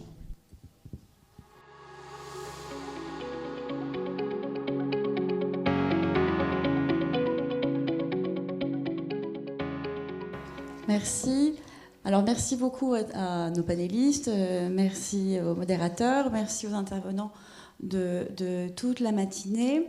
Alors pour cette fin de première partie, nous allons accueillir à distance, le vice-amiral d'escadre Jean Ozerman. Donc Jean Ozerman est le chef de la majeure maritime enjeux et stratégie maritime de l'Institut des hautes études et de la défense nationale. L'amiral Ozerman a été formé à l'école navale où il s'est spécialisé en lutte sous la mer. Il possède une riche expérience opérationnelle dans les zones critiques, donc le Golfe arabo-persique, l'océan Indien, les Caraïbes. Et l'amiral Ozerman s'est notamment illustré en créant à Bruxelles l'opération Atalanta de l'Union européenne, qui doit vous parler à tous, qui visait à lutter contre la piraterie somalienne dans le Golfe d'Aden et dans l'océan Indien. Son rôle actuel à l'IHEDN et son expérience de commandement dans la lutte contre les menaces maritimes lui confèrent bien sûr toute l'autorité et toute l'expérience qu'il faut pour pouvoir conclure cette matinée. Amiral, est-ce que vous nous entendez ? Je vous entends très bien. Est-ce que vous m'entendez de votre côté ? Nous vous entendons et nous vous voyons. Parfait. Merci, Amiral, d'être présent et c'est à vous. Merci beaucoup. Merci de l'honneur et du plaisir qui m'est fait de clôturer cette matinée extrêmement riche. Je regrette beaucoup de ne pas être là en présentiel pour pouvoir échanger avec vous au moment des repas et puis cet après-midi. Extrêmement riche et c'est difficile de tout résumer, mais je voudrais commencer par parler du terme route maritime. Quand on parle de route maritime, c'est un terme qui est un peu trompeur parce que si on vient du monde terrestre, on imagine une route avec de chaque côté des fossés ou une rambarde de sécurité. Et puis on peut pas quitter la route en fait. On est coincé et on peut changer de route que quand il y a un carrefour. Voilà. Donc dans l'imaginaire, c'est quelque chose qui est assez unidirectionnel, alors qu'une route maritime, en fait, c'est quelque chose qui est en quelque sorte omnidirectionnel, ce qui fait que, sauf dans les dispositifs de séparation de trafic ou dans les endroits un peu resserrés, en fait, le capitaine du navire, le commandant du bâtiment de guerre, il peut choisir une route. Ça, c'est pour illustrer, en fait, la capacité d'adaptation qu'a le monde maritime. Donc, tout ce qui a été dit aujourd'hui, à commencer par l'amiral Hauser, où on va devoir s'adapter, je pense, et un petit peu pour contrebattre peut-être une impression un peu pessimiste du monde qui vient. S'il y a un écosystème qui est particulièrement apte à s'adapter, c'est bien le monde maritime dans lequel nous sommes. Voilà, quand vous avez un blocage quelque part, vous pouvez changer de route, vous pouvez contourner dans beaucoup de cas. Dans quelques cas, bien entendu, c'est difficile. C'est le cas, bien entendu, des dispositifs de séparation de trafic, des détroits qui sont internationaux ou pas, et puis des têtes de ligne en quelque sorte. Donc cette capacité du monde maritime, elle est extrêmement importante. Et s'il y a bien un élément de la supply chain qui sera apte à s'adapter, contrairement peut-être plus difficilement à la voie ferrée ou la voie routière, c'est bien le monde des routes maritimes. Donc voilà, j'ouvre le concours pour savoir si on peut trouver un terme qui soit un petit peu plus adapté que route maritime quand on parle de ce qu'on a évoqué ce matin. Cette capacité à contourner, elle est importante et ça a été également rappelé par le capitaine Blanchard. Ben voilà, le capitaine du bateau, l'équipage du bateau, il a déjà en lui-même la capacité d'éviter le danger, si c'est un danger géopolitique, voilà, de choisir le bon moment au passé, de choisir la vitesse, de choisir un certain nombre de configurations qui font que les choses sont possibles. Est-ce qu'en tirant le trait, on va arriver à un routage géopolitique comme on a un routage météorologique? Voilà, peut-être que c'est une option pour l'avenir où à la fois l'armateur, l'assureur, le capitaine du navire, bien entendu, mais également la Marine nationale avec le MICA Center vont former en quelque sorte une salle d'opération virtuelle qui va prendre des décisions, peut-être au jour le jour, en tenant compte à la fois des aspects économiques et géopolitiques, trouver la meilleure route pour le bateau. Voilà. Pour ça, l'information sera bien entendu importante. Ce que disait l'amiral Cluzel sur le partage d'informations, je pense qu'il est extrêmement important de manière à ce qu'on ait les informations les plus précises possibles pour faire face à l'incertitude, à la volatilité des événements géopolitiques qui, on pourrait faire le parallèle un petit peu avec la volatilité des marchés. Voilà, les marchés spot, on sait qu'ils sont extrêmement volatiles. Les armateurs, les chargeurs, les affréteurs s'adaptent en permanence. Il va falloir s'adapter maintenant aux volatilités du monde géopolitique. Ça va nécessiter, bien entendu, une coopération probablement encore un peu plus forte, même si elle est déjà très développée, entre la marine marchande et la marine nationale. Ça sera extrêmement important. Ça a déjà commencé et l'expérience que j'ai eue avec le montage de l'opération Atalanta était extrêmement important pour moi. Voilà, en quelques mois, l'ensemble des acteurs maritimes ont réussi à se mettre d'accord et au final, voilà, à partir de 2008 jusqu'en 2012, on a fini par trouver des solutions qui ont, en tout cas d'une manière assez radicale, peut-être momentanée, à vaincre la piraterie, en tout cas de faire abaisser le risque d'une manière extrêmement importante. Voilà. Sans trop raconter mes campagnes, mais quand j'avais à Bruxelles monté l'opération Atalanta, on avait évoqué la possibilité de créer des convois dans le golfe d'Aden au sortir du Bab el-Mandeb. Et beaucoup de mes interlocuteurs m'avaient dit, mais en fait, c'est pas possible. Les navires de la marine marchande ne savent pas naviguer en convoi, ça veut dire un nautique les uns des autres. Et quand je suis allé sur le théâtre d'opération en 2010, au commandement de la frégate de Grasse, j'ai eu le plaisir de voir des convois d'environ 25 bateaux, voilà, 5 rangs, 5 colonnes, qui avançaient sous l'escorte d'un ou plusieurs bâtiments de guerre, en particulier asiatiques. Donc les capacités de notre industrie, les capacités de notre monde maritime, elles sont extrêmement importantes en termes d'adaptabilité.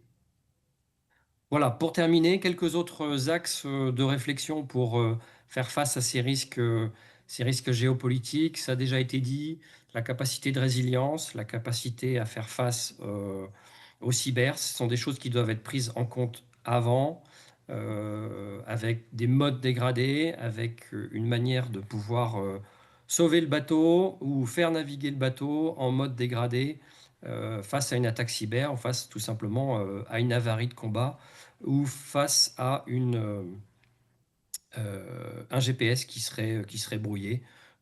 Donc voilà, la capacité à naviguer aux étoiles, elle est bien entendu importante, mais il y a d'autres technologies qui permettent de naviguer avec quand même une certaine précision. La coopération européenne, elle est extrêmement importante. Nous, la France, tout seul, malgré l'ensemble des moyens, des atouts qu'on a en mer, on peut se servir de l'effet de levier de l'Union européenne qui, avec l'opération Aspides, par exemple, a montré, après Atalanta, qu'elle pouvait se mobiliser pour protéger le trafic maritime, qui soit européen ou international. On peut d'ailleurs se poser la question à cette occasion du retour de la nationalité, du retour du pavillon pour les bateaux marchands. C'est probablement une tendance auquel on va assister, puisque on peut se poser la question de l'intérêt de proposer une protection à des entreprises ou des pays qui sont finalement nos concurrents. Voilà. Est-ce que ça ne doit pas être le fait de la marine de chaque pays ou de la marine européenne, des marines européennes, pardon, de faire face à la protection de l'ensemble des bateaux qui battent son pavillon. Ça veut dire également ces liens entre la marine nationale et la marine marchande, probablement des réflexions sur des formations un petit peu plus communes, sur bien entendu la réserve, ça a été évoqué par l'amiral Cluzel, pour faire face à ces enjeux politiques. Bien entendu, il y a la question qu'on n'a pas évoquée, mais la question du temps de guerre, mais ça c'est une autre histoire.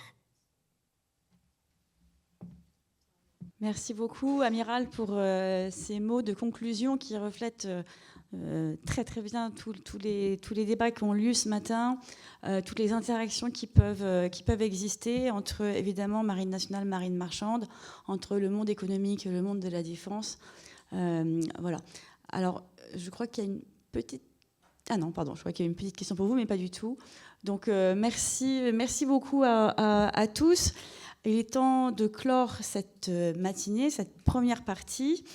Nous nous retrouvons à 13h55 au plus tard pour une installation à 14h au plus tard cet après-midi pour toute la partie qui est relative au monde du commerce et des échanges commerciaux. Merci à tous, à tout à l'heure.